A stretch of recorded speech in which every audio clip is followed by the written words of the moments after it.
तीन प्रकार के मान लीजिए, तीन प्रकार के बेटे लिखे हैं। अगर तीन में से एक प्रकार का बेटा घर में आ जाए तो माता को उस बेटे से आनंद होता है। अगर तीन में से क्वालिटी एक को नहीं है तो फिर वो पैदा हो गया ठीक है, लेकिन वो मैया को सुख नहीं दे पाता। अंजना जी को आनंद देने वाला बेटा हनुमान, इसलिए हनुमान जी ऐसे बेटे कहलाते हैं। तीन गुण जिसमें हो, लिखा है शास्त्रों में, जननी जने तो भक्त जन, या दाता या सूर। या तो भक्त पैदा हो, या दाता पैदा हो, या सूर पैदा हो, बस। तीन प्रकार के बच्चे जब माँ की कोख से पैदा, तो माँ अपने को धन्य मानती है। पुत्रवती युवती जग सोई, उर्मिला वो हो सुमित्रा मैया मान रही है। लक्ष्मण जी को उनकी कोख से पैदा हुए राम भक्त, राम सेवक, तो सुमित्रा मैया कहती है पुत्रवती युवती जग सोई, रघुपति भगत जास सुत होई। जिसका बेटा राम जी का भक्त हो वही सच्चे अर्थों में माँ है, उसी माँ को आनंद प्राप्त होता है। तो जननी जने तो भक्त जन, या दाता या सूर, बस। और नहीं तो जननी बांझ रहे, क्यों खोवत है नूर, अपना खून भी बहा रही है, अपना तेज बहा रही है, और बिना मतलब धरती का बोझ बढ़ा रही है, धरती का भार बढ़ा रही। 80 किलो बढ़ा दिया और 60 किलो। अभी मैं चाणक्य को पढ़ रहा था। चाणक्य बोलते हैं कि ऋण करता पिता शत्रु और माता चा व्यभिचारिणी और भार्या रूपवती शत्रु और शत्रु पुत्र अपंडिता। ये चार लोगों को चाणक्य ने दुश्मन बताया। ऋण करता पिता शत्रु, जो कर्जा लेके अपने मर जाए और बच्चे उसको बाद में भरे शुद्ध ब्याज से। कर्जा लेके दारू पिए, फिर ये करे फिर वो करे, फिर मर जाए और फिर बच्चे उसको 90 साल भरे। ये वैसा बाप शत्रु है अपने औलाद का। नंबर 2, माता चा व्यभिचारिणी, जिसकी माँ व्यभिचारिणी हो, अपने औलाद की दुश्मन है। कब खतरा बन जाएगी कोई भरोसा नहीं इसका। तीसरा है भार्या रूपवती शत्रु।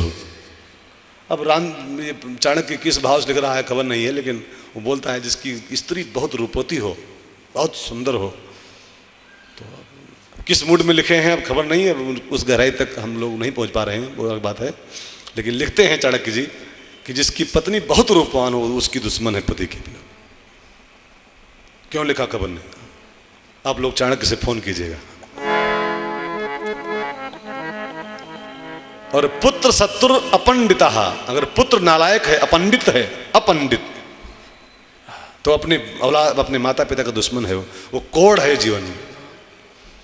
एक संत बोल रहे थे पुत्र ना हो तो कभी कभी कष्ट होता है, और पुत्र हो और होके मर जाए तो भी कभी कभी कष्ट होता है, और पुत्र हो लेकिन नालायक हो पल पल दुखी करता है, पल पल कष्ट देता है। पुत्र शत्रु अपंडिता, अगर नालायक बेटा पैदा हो गया है तो वो एक एक रोम रोम में दुख भरेगा इंसान के, वो शत्रु है, पुत्र नहीं है। अंजना नंदनम, अपने माता पिता को जो आनंद देता हो, जिसके नाम से जिसके कर्मों से माता पिता प्रसन्न होते हों, ऐसा बेटा हनुमान। ऐसा बेटा वही जिसमें तीन गुण हो, भक्त हो, दाता हो अथवा सूर हो। हनुमान जी को देखो, आप भक्त भी हैं, दाता भी हैं और सूर भी हैं। तीनों तीन के तीनों गुणों से युक्त हैं, तभी लिखा है अंजना नंदनम, अंजना जी को आनंद देने वाले हनुमान जी महाराज। हनुमान जी बहुत वीर है। एक बड़ी छोटी सी कथा आती है वाल्मीकि रामायण में, लिखा है जब राम जी रावण को मारकर पुष्पक से लौट आ रहे थे, वापस आ रहे थे, तो हनुमान जी पुष्पक में थे और जहाज उड़ता हुआ आ रहा था। तो हनुमान जी नीचे देखे तो गंधमादन पर्वत दिखाई पड़ा उनको। तो उन्होंने कहा प्रभु जी बहुत दिन से घर नहीं गया हूँ, माता जी हमारी इसी पहाड़ पे रहती हैं, अंजना मैया, अब निकल रहा हूँ बगल से, तो थोड़ा अगर आप रुक जाओ 2 मिनट तो मैं जरा अपनी मैया का आशीर्वाद ले लूँ, एक बार दर्शन कर लूँ। तो राम जी ने डांटा, अकेले क्यों, तुम्हारी माँ केवल है क्या, मेरी भी तो माँ है हो, साथ में हम भी चलेंगे, दर्शन करेंगे, आशीर्वाद हम भी लेंगे माता जी का। हाँ चलो। अब पुष्पक विमान गंधमादन पे उतरा, हनुमान जी कुटिया में गए, प्रणाम किया,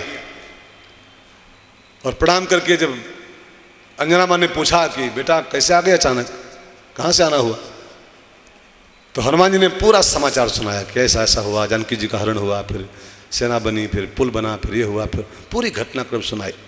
फिर रावण को मार के जानकी जी को लेके हम लोग आ रहे हैं आज।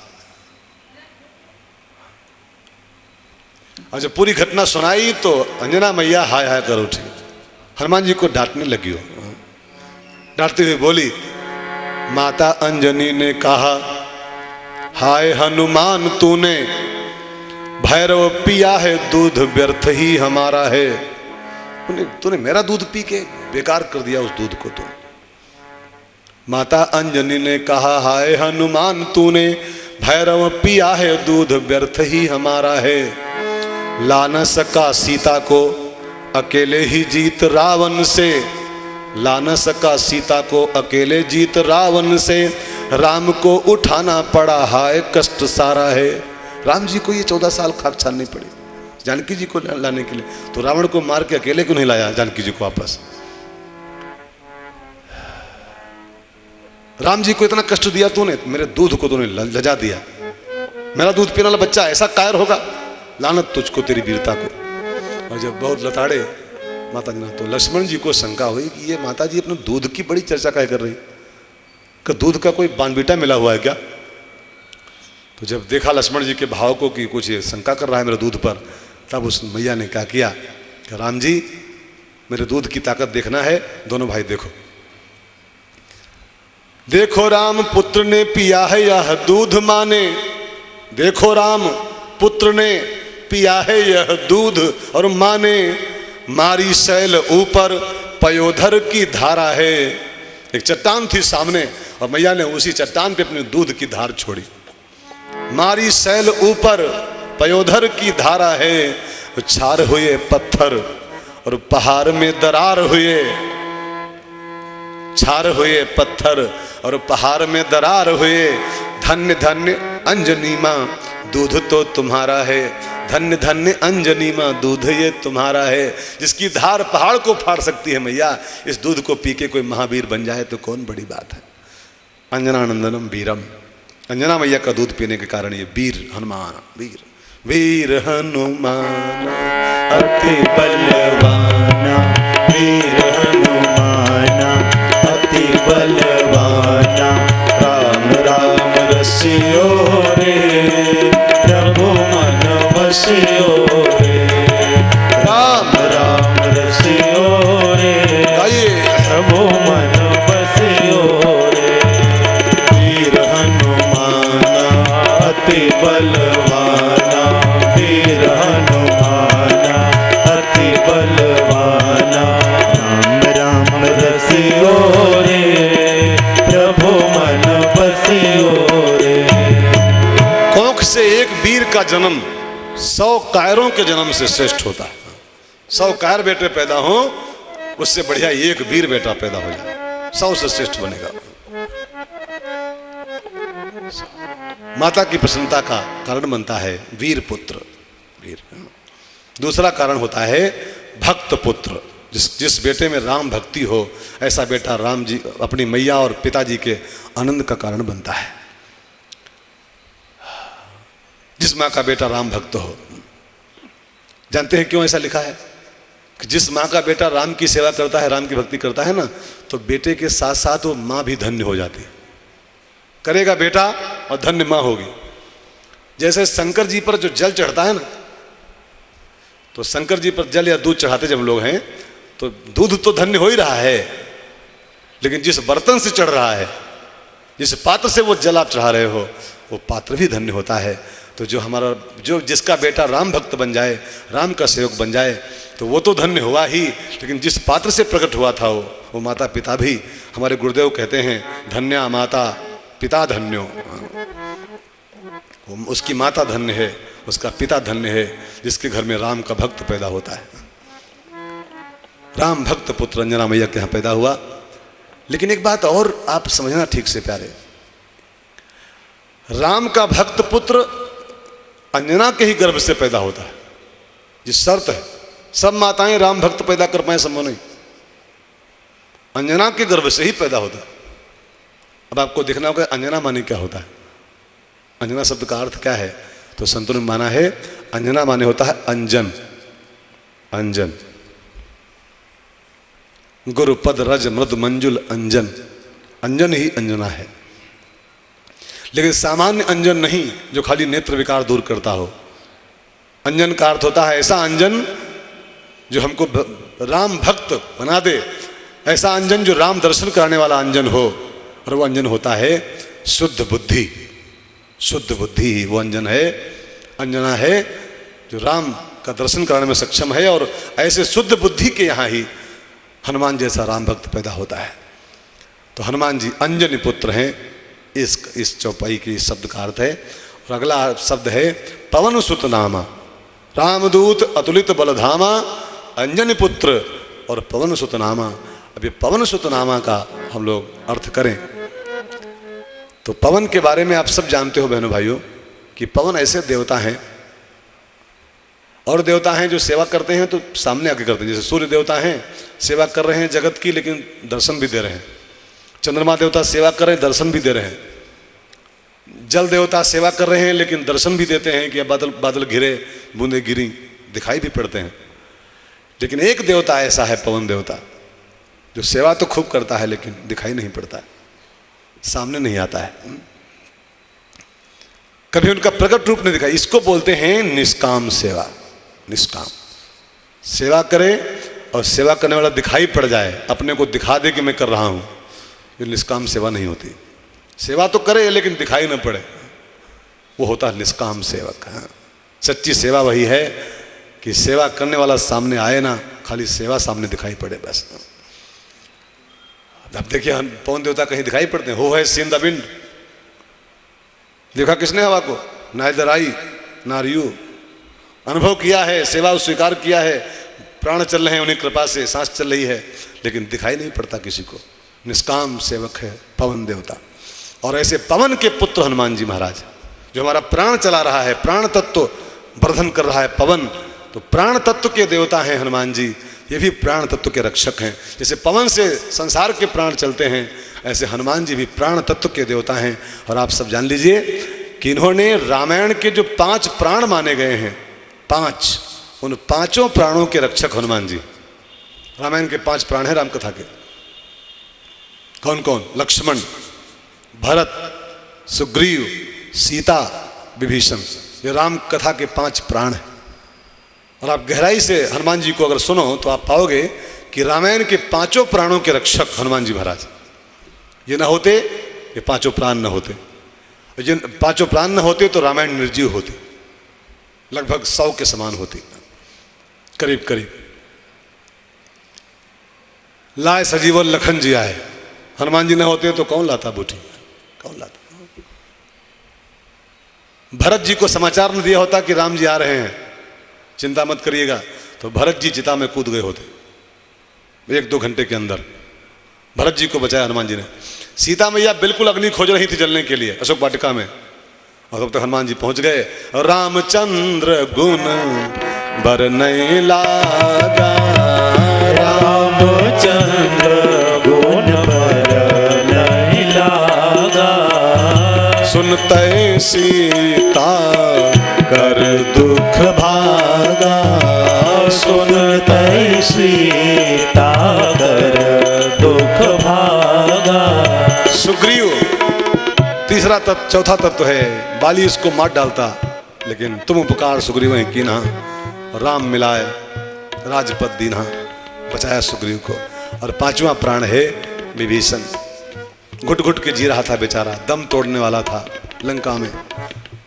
सुनो पवन सुत रहा ने हमारी, जिम दशरन में हो जी फंसा फंसा जी रहा हूँ, कैसे घुट घुट के जी रहा हूँ। हनुमान जी मिल गए, राम से मिला दिया, और तुम्हारो मंत्र विभीषण माना, लंकेश्वर भय सब जग जाना, जग जाहिर कथा है। तो ये 5 प्राण हैं रामायण के। इन 5 के रक्षक हनुमान जी महाराज हैं। रामायण का प्राण तत्व चलाते हैं हनुमान, क्योंकि प्राण तत्व के पुत्र हैं। पवन पुत्र, पवन सुत नामा, और पवन माने प्राण तत्व का देवता है, सांस का देवता है। उसी के बेटे हनुमान जी हैं, प्राणों के रक्षक हनुमान जी हैं। ऐसे हनुमान जी की अगली चौपाई हम लोग लें चालीसा जी की। उससे पहले आइए प्रभु का, हनुमान जी का नाम गाएं और फिर अगली चौपाई क्या कहती है उसकी ओर चले हम लोग। भाव से मेरे साथ आप लोग गाइए।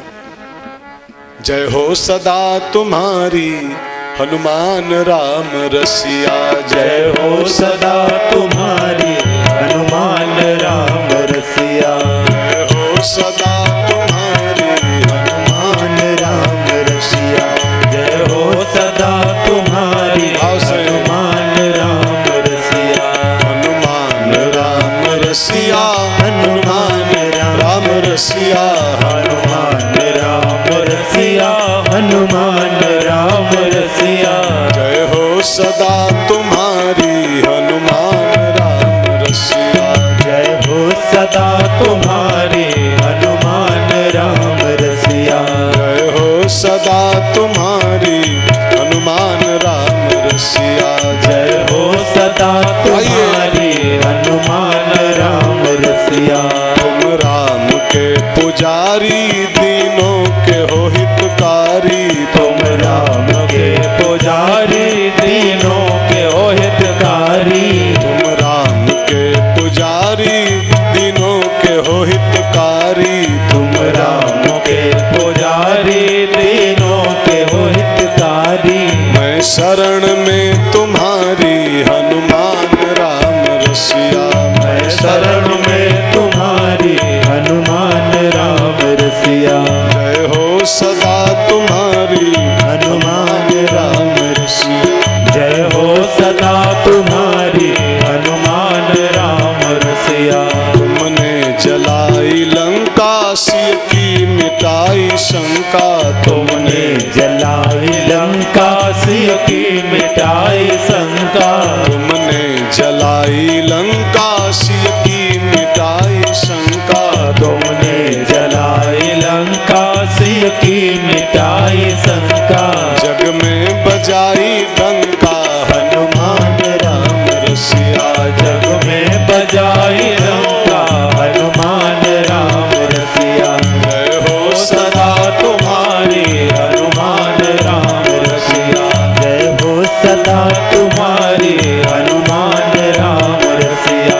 तुम राम राम गाते सबको गले लगाते, तुम राम राम गाते सबको गले लगाते, राम राम गाते सबको गले लगाते, तुम राम राम गाते सबको गले लगाते, आप क्यों नहीं गाते?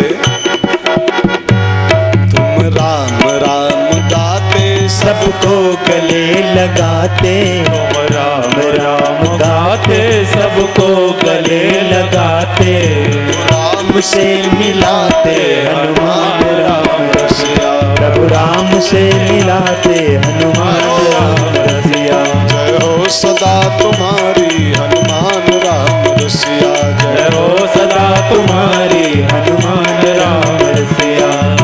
चालीसा जी की अगली चौपाई है आज के क्रम में।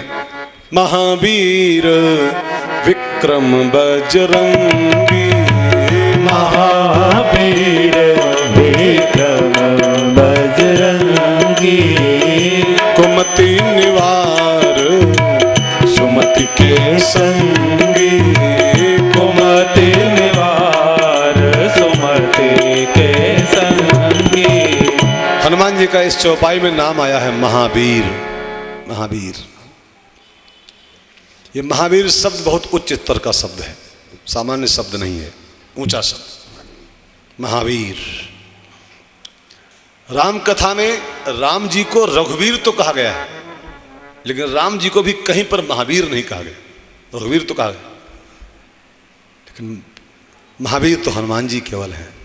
उनकी वंदना भी इसी नाम से हुई है, महावीर बिनवौ हनुमाना, महावीर बिनवौ हनुमाना, राम जासु जस आप बखाना, राम जासु जस आप बखाना। कौन है महावीर? संत लोग इस शब्द पर शोध किए तो पाया गया कि जिसने अपने मान को मार दिया हो वही महावीर बिनवौ हनुमाना। मान को हनने वाला ही महावीर होता है। और मैंने कल कहा था कि मान को हन्ना बहुत कठिन है। कल कथा में विषय आया था कि कंचन तजना सहज है, सहज त्रिया का नेह, लेकिन मान, बड़ाई और ईर्ष्या सहज नहीं है। ये सहज नहीं, इसको छोड़ना यार। मान को जो हन दे वही हनुमान है, वही महावीर है।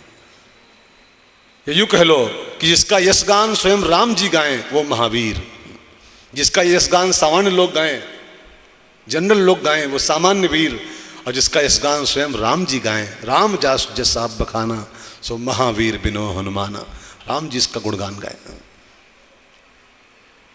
देखिए वीर कई तरह के होते हैं। वीर कोई होता है विद्यावीर, कोई होता है दयावीर, कोई होता है दानवीर, कोई होता है रणवीर, कोई बलवीर। वीर कई तरह के होते हैं, लेकिन महावीर उसी को कह सकते हैं जिसमें समस्त प्रकार की वीरताएं भरी हुई हो। विद्यावीर सामान्य एक एक वीरता सब में हो, अलग अलग हो गए, लेकिन सब में जिसके भीतर ये सब वीरताएं एक साथ भरी हों वो महावीर। महावीर बिनो हनुमान। एक संत बहुत बढ़िया अर्थ बता रहे थे महावीर का, जिसने 3 मकारों को मार दिया हो महावीर है। 3 मकार वाले शब्द हैं, इनको जिसने हनन कर दिया हो महावीर। एक मदन को जिसने मारा हो, मदन मीन्स कामदेव, इसको जिसने मारा हो वो महावीर। दूसरा मत्सर, ईर्ष्या को जिसने मार दिया हो। और तीसरा ममता, मदन, मत्सर, ममता, इन 3 मकारों को जिसने मार दिया हो जीवन में वही महावीर बिनो हनुमाना है। महावीर विक्रम बजरंगी है। महावीर का एक अर्थ और होता है कि जो तीनों लोगों के असंभव कार्य हैं उन्हें जो बिना किसी कठिनाई के कर सकता हो। जो लगता हो कि सामान्य लोगों के अरे ये कैसे हो पाएगा, तो बड़ा कठिन काम है, लेकिन उस कठिन काम को भी जो खेल खेल में कर डाले वो महावीर कहलाता है। जामवंत बोले हैं हनुमान जी, कवन सो काज कठिन जग माही, कवन सो काज कठिन जग माही, जो नहीं हो तात तुम पाही, जो नहीं हो तात तुम पाही। दुर्गम काज जगत के जेते, दुर्गम काज जगत के जेते, सुगम अनुग्रह तुम्हारे देते, सुगम अनुग्रह तुम्हारे देते। दुर्गम से दुर्गम काम को जो सुगमता से कर सके वही महावीर है। लेकिन अगला शब्द है महावीर विक्रम बजरंगी। तो खाली महावीर से काम नहीं चलेगा, विक्रम भी होना चाहिए।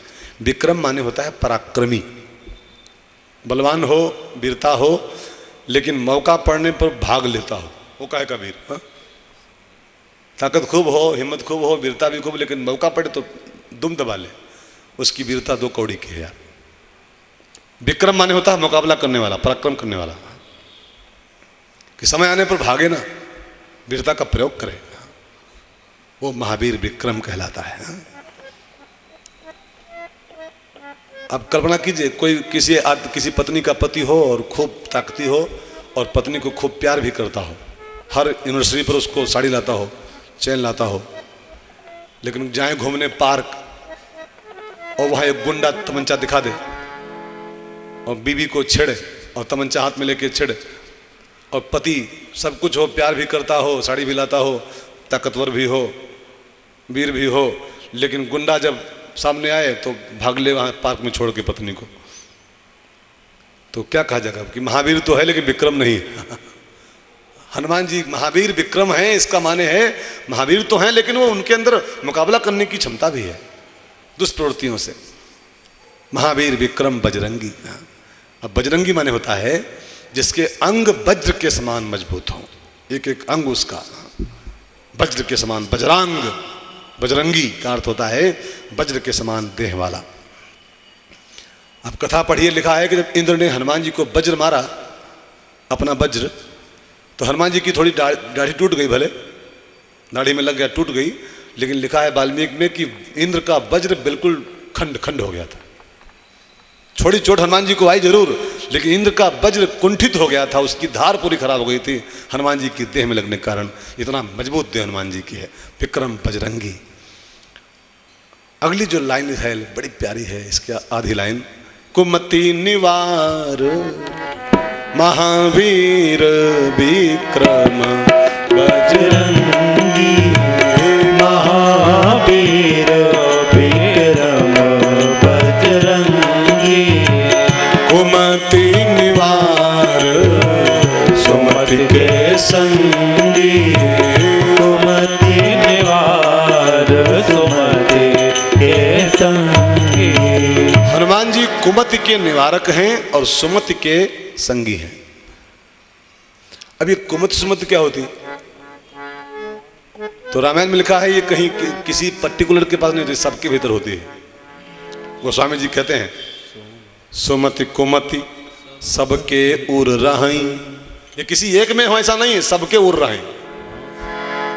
वो कभी कुमति हावी होती है, कभी सुमति हावी होती, दोनों में, दोनों सब में है। जन चेतन गुण दोष में विश्व कीन करतार। ये त्रिगुण से बना है संसार। ये इसमें खाली गुण गुण नहीं, दोष भी हैं। कोई सात्विकी है, कोई राजसी है, कोई तामसी है।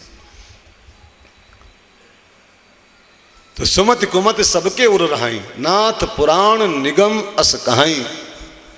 तो सुमति कुमति सबकी। अब सवाल है कि सुमति क्या है, कुमति क्या है? तो लिखा है संतों ने कि अधर्म की ओर ले जाए ऐसी बुद्धि को बोलते हैं कुमति, और धर्म की ओर ले जाए, भगवान की ओर ले जाए, सत्संग की ओर ले जाए, ऐसी बुद्धि का नाम होता है सुमति। जो शुद्ध राह पर ले जाए वो सुमति है, और जो कुमार्ग पर ले जाए वो कुमति है। ये दोनों में अंतर है केवल। गीता में इसी शब्द को कहा गया है दैवी संपत्ति और आसुरी संपत्ति। दैवी संपत्ति का नाम है कुमति और आसुरी संपत्ति का नाम है कुमति, और दैवी का नाम है सुमति। हनुमान जी संपदा वालों के तो संगी हैं, सुमति के संगी, जिनके अंदर दैवी गुण हैं, दैवी संपदा भरी हुई है, उनके तो हनुमान जी संगी हैं। लेकिन जो असुरी संपदा के लोग हैं, ऐसे लोगों के जो कुमति वाले लोग हैं, उनके लिए तो असुर निकंदन हनुमान जी हैं। जो आसुरी भाव के भरे हुए लोग हैं, ऐसे लोगों का हनुमान जी फिर उनको ठीक करते हैं, गदा मारते हैं खींच के, उनकी कमर तोड़ डालते हैं। तो कुमति निवार सुमति के संगी। सुग्रीव कुमतिग्रस्त हो गया था रामायण में, राम कार्य भूल गया था। हनुमान जी उसको उसकी कर्तव्य का बोध कराए, उसको सुमति में लाए, उसको अपनी गलती का भान हुआ, और तब वो हनुमान जी उसके संगी बन गए। लंका में विभीषण सुमति वाला आदमी था, हनुमान जी उसके संगी बन गए। लंका में रावण कुमति वाला आदमी था, हनुमान जी उसको लाने की भरसक कोशिश की कि सुमति में आ जाए तो इसके भी संगी बन जाए, लेकिन वो नहीं आया, नहीं माना हनुमान जी की बात। वो उल्टा बोल पड़ा, मूढ़ बेग न हरो मूढ़ कर प्राणा, उसको मारो, हमारा गुरु बनना है। तो हनुमान जी को लगा ठीक है, तो उसका साथ छोड़ दिया। कुमति निवार तो सुमति के संगी। जो आसुरी संपदा के लोग हैं उनसे, उनको हनुमान जी निगलेक्ट कर देते हैं। जो देवी संपदा के लोग, उनके साथ में हनुमान जी रहते हैं। ये इस चौपाई का अर्थ है। आप भी यही करो प्यार। ये चालीसा सुनने का अर्थ है नहीं खाली सुन डालना इसको, हमको आपको है। आप भी इस चौपाई का अर्थ अपने में उतारिए। आप भी कुमति निवारक बनिए, तो सुमति के संगी बनिए, तभी इस चौपाइयों का सुनना, इस चालीसा का सुनना सार्थक हो पाएगा। अगर कुमति वालों के साथ रहे आप, बहुत बड़ा घाटा होगा आपका, और सुमति वालों के साथ रहोगे तो बहुत बड़ा मुनाफा आपका होगा। उत्तरकांड में इसलिए गोस्वामी जी कहते हैं कि कुमति वालों का, दुष्टों का साथ नरक के वास से भयंकर होता है। बारू भाल बास नरक करता, बरु भलवास नरक करता, दुष्ट संग जनी दे विधाता, दोष संग जनी दे विधाता। नरक का वास अच्छा है, लेकिन दुष्ट का साथ नहीं अच्छा है। गलत आदमी का संग किया, पतन होगा निश्चित रूप से। एक छोटी सी कहानी मैंने पढ़ी, आई है। कुर्सी बैठे, कुर्सी। एक सिपाही एक चोर को हथकड़ी लगाए और बांध ले जा रहा था। तो सिपाही कुछ कमजोर था, चोर मजबूत था, तो सिपाही को शंका हुई कि कहीं चोर खींच के भाग न जाए हथकड़ी वगैरह, जो हमारी वर्दी उतर जाए। तो सिपाही ने क्या किया, हथकड़ी के एक छोर में उसका हाथ बांधा चोर का, और दूसरे छोर में भाग न जाए इसलिए अपना हाथ बांध दिया। कुमति का संगी हो गया, दुष्ट का साथ कर लिया, जोड़ दिया अपने को उसके साथ में। परिणाम क्या हुआ कि एक जगह कुआं पड़ा, वो चोर बहुत होशियार था, वो कुएं में कूद पड़ा। अब सिपाही महाराज कूदना नहीं चाहते थे, उस कुएं में जाना नहीं चाहते थे, लेकिन अब चूंकि गलत जगह जुड़े हुए थे, गलत जगह अपने को जोड़ रखा था, तो ना चाहते हुए भी उस सिपाही को उस कुएं में गिरना पड़ा। जो कुमति का संगी बनता है उसको ऐसे ही गिरना पड़ता है। इसलिए रामायण की आज्ञा है, खल परिहरी स्वान की नाई। दुष्ट इंसान को कुत्ते की भांति परिहरी, उसको मारो भी नहीं, उससे प्यार भी मत करो। परिहरी माने होता है न्यूट्रल हो जाओ, न्यूट्रल, न न्यूट्रॉन न प्रोटॉन, न इलेक्ट्रॉन न प्रोटॉन, न्यूट्रॉन बन जाओ, माइनस न प्लस, न्यूट्रॉन हो जाओ। कुमत निवार सुमत के संगी। रहीमदास ने कहा है ना, बस कुसंग चाहत कुशल, बसो कुसंग में और चाहो कुशल। यह रहीम अफसोस, ये रहीम को अफसोस हो रहा है इस बात का कि बसो कुसंग में और चाहो कुशल। महिमा घटी समुद्र की, रावण बसा परोस। दुष्ट रावण पड़ोस में बस गया तो 400 कोस के समुद्र पर पुल बना लिया राम जी ने, उसकी महिमा घट गई। हनुमान जी ऐसे उसको छलांग गए। महिमा घटी समुद्र की, रावण बसा परोस, इसलिए जहां तक हो सके आप इस चौपाई को उतारिए अपने जीवन में। कुमत निवार सुमत के संगी, दुष्टों को हटाइए जीवन से, और जो सुमति युक्त पुरुष है उनका साथ कीजिए, अच्छे लोगों का साथ कीजिए। मनुष्य का अच्छा और बुरा होना उसकी संगति पर निर्भर करता है। आप अच्छे लोगों के साथ बैठोगे, निश्चित है आप अच्छे बनोगे। आप बुरों का साथ करोगे, बिल्कुल तय है कि आप बुरे हो जाओ, तय है। इसलिए कुमत निवार सुमत के संगी, इस चौपाई का अर्थ हनुमान जी यही बताना चाहते हैं गोस्वामी जी कि आप भी ऐसा ही करो। संग का बहुत असर पड़ता है। स्वाति की बूंद होती है ना प्यारे, स्वाति की बूंद में मोती बनने की क्षमता होती है, लेकिन कब, जब सीपी में पड़े तब। वही स्वाति की बूंद अगर तावा पर गिर जाए, रोटी सेक रही हो कोई बहन और तावा गर्म हो और उस पर स्वाति आकर गिर जाए, तो वो मोती नहीं बन पाएगी, भाप बन के उड़ जाएगी, छन्न हो जाएगी। वही स्वाति की बूंद अगर कमल के पत्ते पर गिरे तो मोती के समान लगती है, मोती नहीं होती, मोती के समान। वही स्वाति की बूंद अगर सीप में गिर जाए तो सच्चा मोती बन जाती। वही स्वाति की बूंद अगर केले के पत्ते में गिर जाए भीतर उसके, तो सुना है कपूर बन जाती है।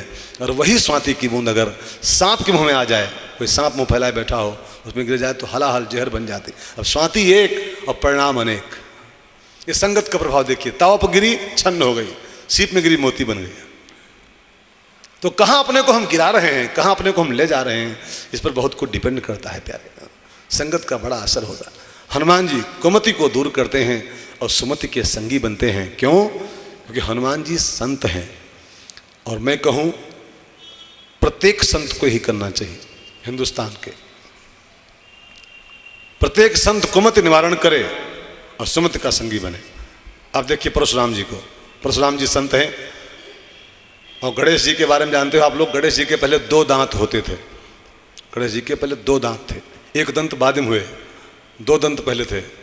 परशुराम जी आए और परशुराम जी जो देखिए इसके पास 2 दांतें हैं, 2 दांत लगे हुए हैं, मारा खींच के फरसा उनके। मैं कहानी नहीं कहूँगा, मुझे कुछ कहना है। मारा फरसा तो 1 दांत काट दिया उनका। 2 दांत जो हैं यही इसी के प्रतीक हैं। सुमति कुमति सबके ओर राय, 1 दांत सुमति का, 1 दांत कुमति का। और जब संत आता है कोई जीवन में तो अपने ज्ञान के फरसे से वो संत जो प्रहार करता है तो कुमति के दांत को काट के फेंक देता है और सुमति का दांत खाली बचता है, सुमति का दांत। और जो सुमति का दांत बचता है, सुमति बचती है जीवन में केवल, तो जानते हो क्या होता है? रिद्धि सिद्धि उसकी पत्नी बन जाती है। क्योंकि जहां सुमति तहां। गणेश जी को रिद्धि सिद्धि क्यों ब्याही गई? 2 दांत में से 1 दांत उनका कट गया था। कुमति कट गई थी, खाली सुमति बची थी। और जहां सुमति खाली होती है वहां सारी संपत्तियां आती हैं।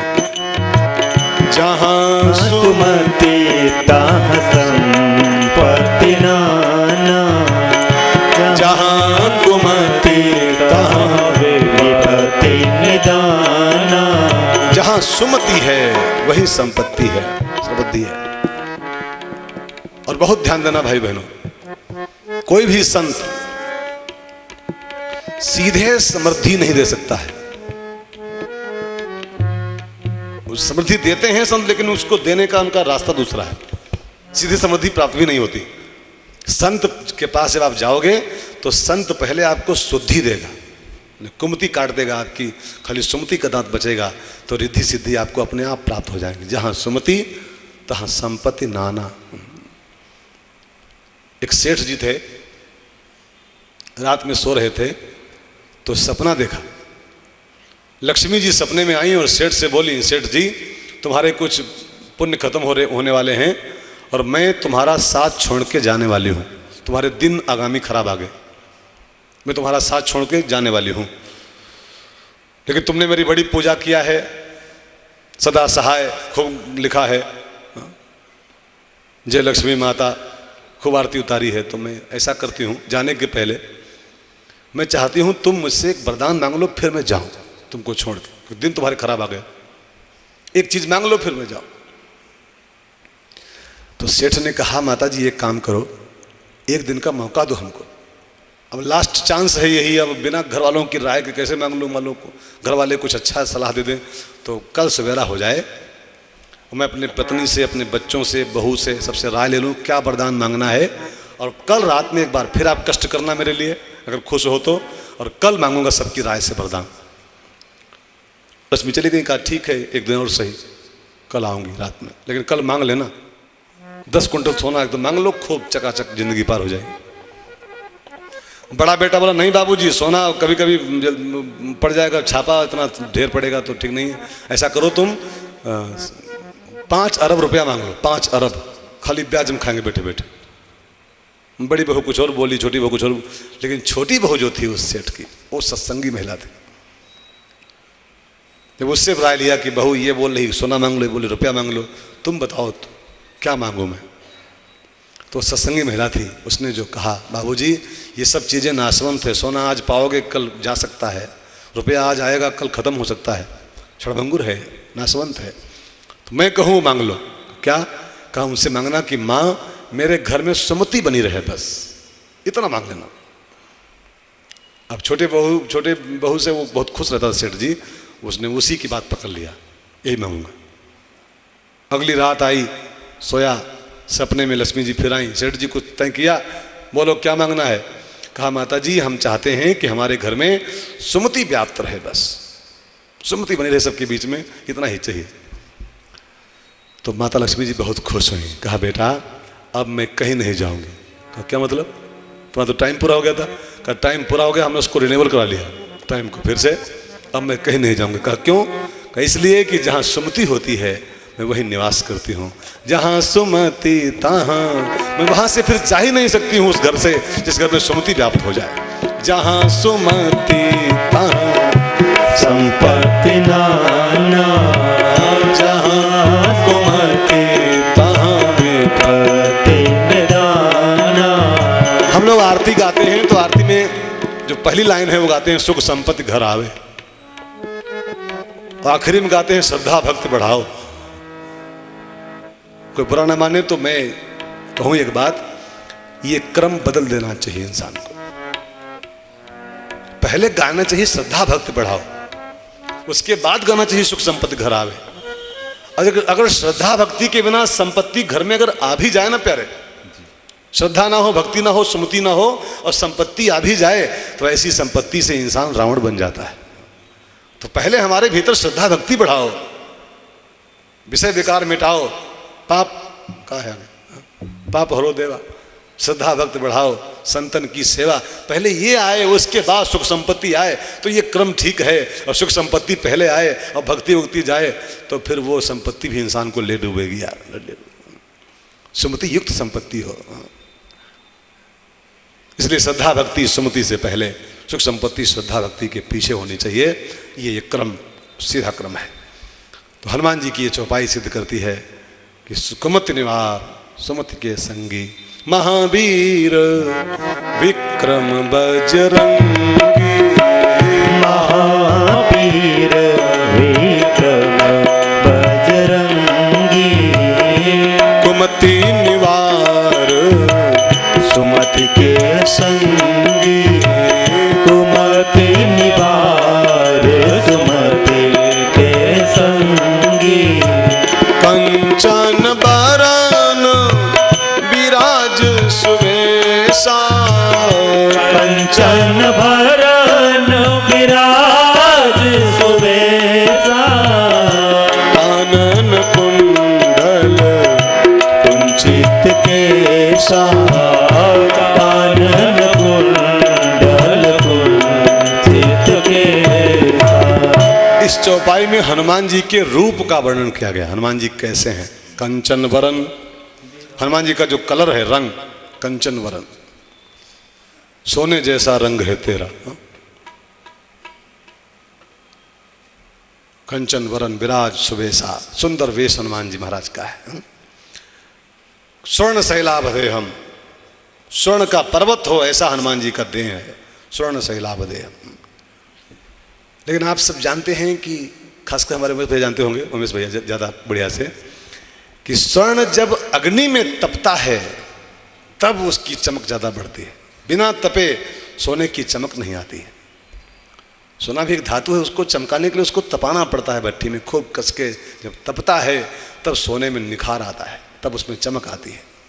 तो हनुमान जी जो हैं ये इतना कंचन वरण उनका क्यों हुआ है? हनुमान जी तपस्या के ताप में तपे, बहुत तपस्या हनुमान जी के जीवन की है, तब उनके जीवन में निखार आया है, तब वो कंचन के समान उनका रूप हुआ है। यदि व्यक्ति अपने को, अपने शरीर को स्वर्ण के समान कांति युक्त बनाना चाहता है कि मेरा तेज चमके स्वर्ण के समान, तो उसको चाहिए कि वो खूब तपस्या के ताप में तपे। जितना तपस्या होगी उतना ही आपकी देह निखरेगी। हम लोग मानते हैं, उल्टी बुद्धि के लोग सब लोग मानते हैं कि खूब खाओ पियो तो देह बढ़िया चमकती है। नहीं, खाने पीने से खूब खाओगे तो रोगी हो जाओगे, फटाफट रोगी हो जाओगे। खाने पीने से देह नहीं, खाने पीने से देह थुलथुल होती खाली, बस वो बेढंगी बेडौल हो जाएगी खाने पीने से। संयुक्त आहार विहारश्च, गीता कहती है, बहुत खाने से देह नहीं बनती है, तपस्या से देह में निखार आता है। रामकृष्ण परमहंस कहाँ काजू खाते होंगे आप? उनका देह देखिए, क्या चेहरे पर सूर्य के समान आभा है उनके। विवेकानंद जी कहाँ उस जमाने में इतना, कितना संघर्ष भरा जीवन उनका है, तपस्या भरा। पढ़िए, शिकागो गए हैं तो भाड़े के दाम नहीं थे उनके पास। अमेरिका में पहुंचे, 3 दिन कुछ खाने को नहीं पाए थे, तब की एक बुढ़िया ने अपने घर में बुलाया, खाना खिलाया था विवेकानंद जी को। लेकिन चेहरे की आभा देखिए, लगता है दूसरा सूर्य है। तपस्या के प्रभाव से तेज आता है, न कि खाने पीने से। कंचन वरन। अब एक प्रश्न है कि तपस्या किसको कहते हैं? जंगल जाके पलथी लगाए, पत्ता खाए, सांस रोके? नहीं। तपस्या का अर्थ होता है 5 काम जो कर ले वो तपस्वी है। इस कलिकाल में खास करके 5 काम का नाम तपस्या होता है। ये 5 काम आप कर लो तो आप तपस्वी हो, आप कर लो तो आप तपस्वी हो, और हम कर लें 5 काम तो हम तपस्वी हो गए। 5। 1, द्वंद्व को सहने का अभ्यास करो, ये तप है। द्वंद्व मीन्स हर इंसान के आगे 2 चीजें आती हैं, सुख दुख, लाभ हानि, नमस्कार तिरस्कार, दोनों मिलते हैं जीवन में, दोनों मिलते हैं।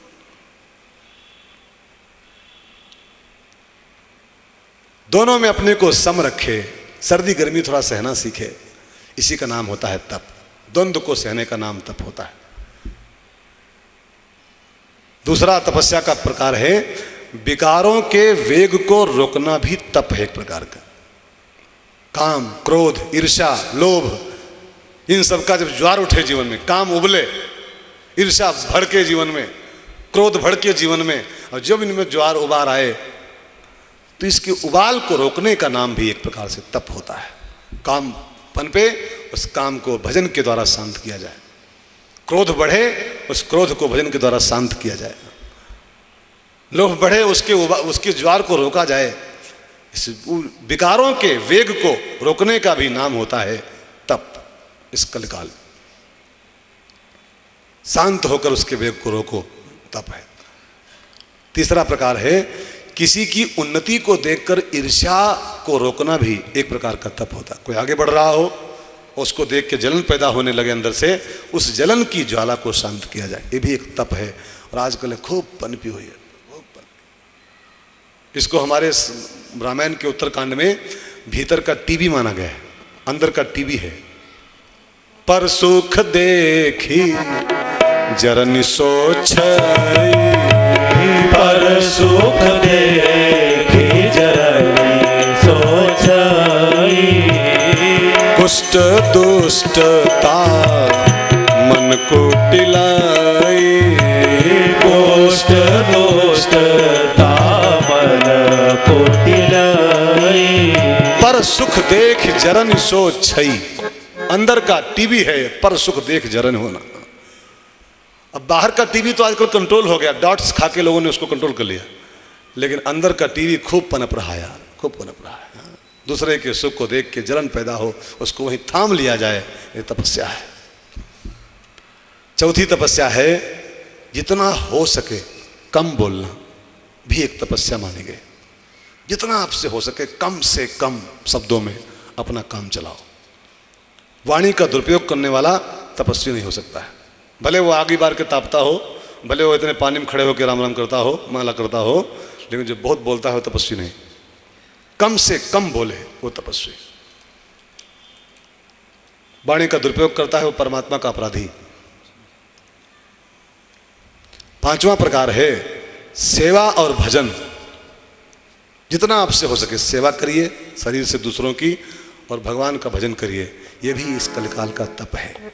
इन दोनों से देह की शुद्धि होती है। गोस्वामी जी कहते हैं नहाने से देह नहीं शुद्ध होती है, भजन से देह शुद्ध होती है। सोई पावन सोई सुभग शरीरा, सोई पावन सोई सुभग शरीरा, जे तनु पाई भजई रघुवीरा, जे तनु पाई भजई रघुवीरा।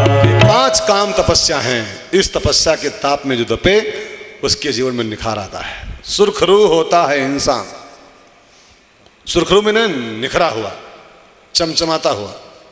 सुरखरू होता है इंसान ठोकरें खाने के बाद, और रंग लाती है हिना पत्थर पे पिस जाने के बाद। जब रगड़ता है कोई तपस्या में अपने को, तपता है, तब सुरखरू होता है इंसान, चमचमाता है उसका जीवन फिर संसार में। तो हनुमान जी कंचन वरण के कैसे हुए? महान तपस्वी हनुमान जी हैं। इन सब बातों से युक्त हैं, पांचों बातों से, इसलिए उनका स्वर्ण शैलाभ देहम, सोने के समान चमचमाती देह। और अगली बात है कानन कुंडल। हनुमान जी के कानन में बड़े बढ़िया कुंडल पड़े हुए हैं, और कुंचित केसा। हनुमान जी के बाल जो हैं वो कुंचित, कुंचित में करली हेयर, करली घुंघराले बाल। तेरे घूंघर वाले बाल तू इतना ना करियो सिंगार, नजर तो है लग जाएगी, नजर तो है लग जाएगी। तेरे घूंघर वाले बाल, तेरे घूंघर वाले बाल तू इतना ना करियो सिंगार, नजर तो है लग जाएगी, नजर तो है लग जाएगी। मेरे बांके बिहारी लाल, मेरे बांके बिहारी लाल तू इतना ना करियो सिंगार, नजर तो है लग जाएगी, नजर तो है लग जाएगी। जय गोविंदा जय गोपाला कृष्ण कन्हैया मुरली वाला, जय गोविंदा जय गोपाला कृष्ण कन्हैया मुरली वाला, जय गोविंदा जय गोपाला कृष्ण कन्हैया मुरली वाला, जय गोविंदा जय गोपाला कृष्ण कन्हैया मुरली वाला। हे जी मेरे बांके बिहारी लाल, मेरे बांके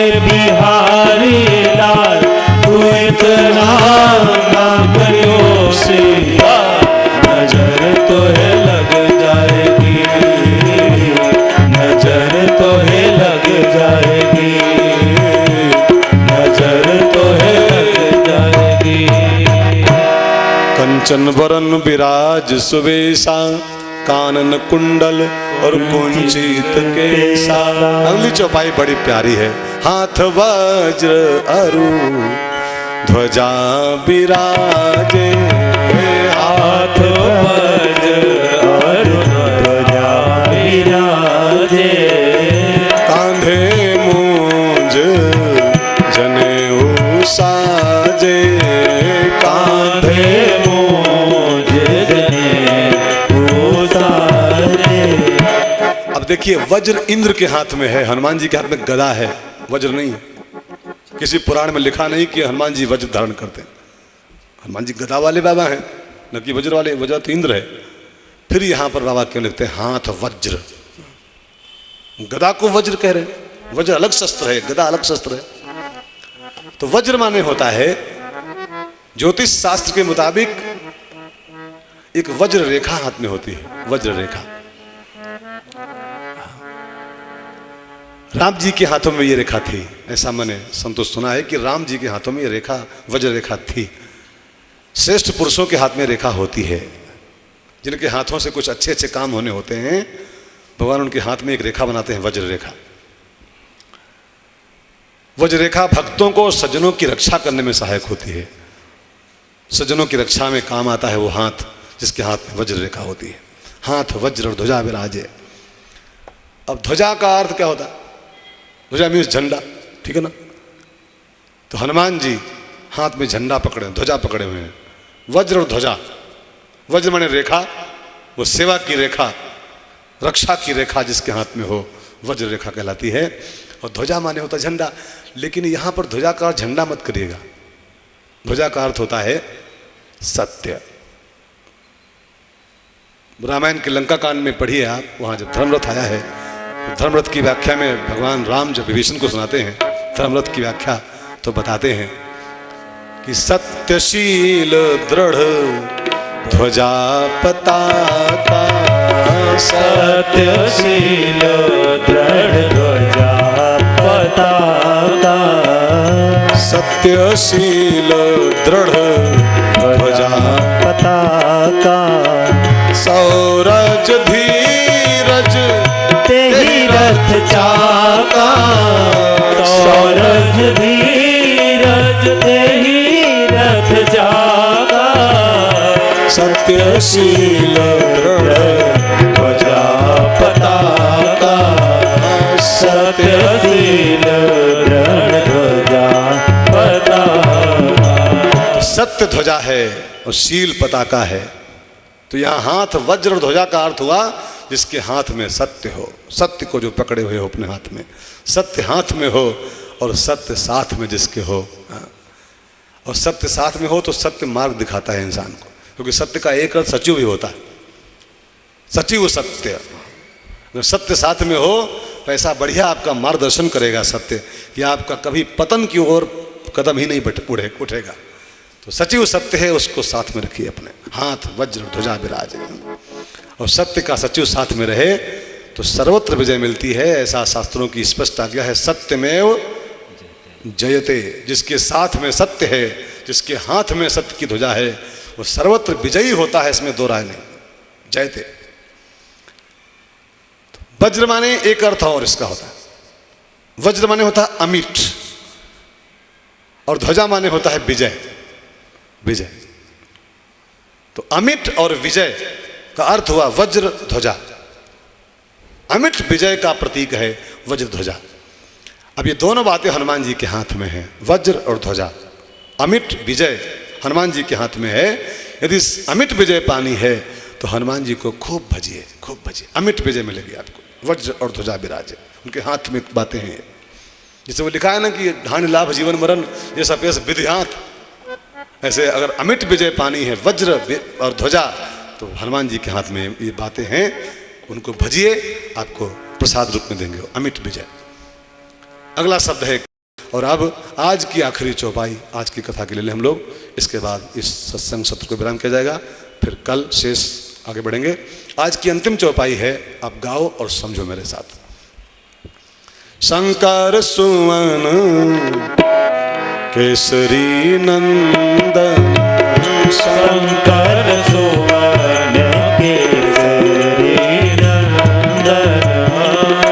तेज प्रताप महाजगवंदन तेज प्रताप महाजगवंदन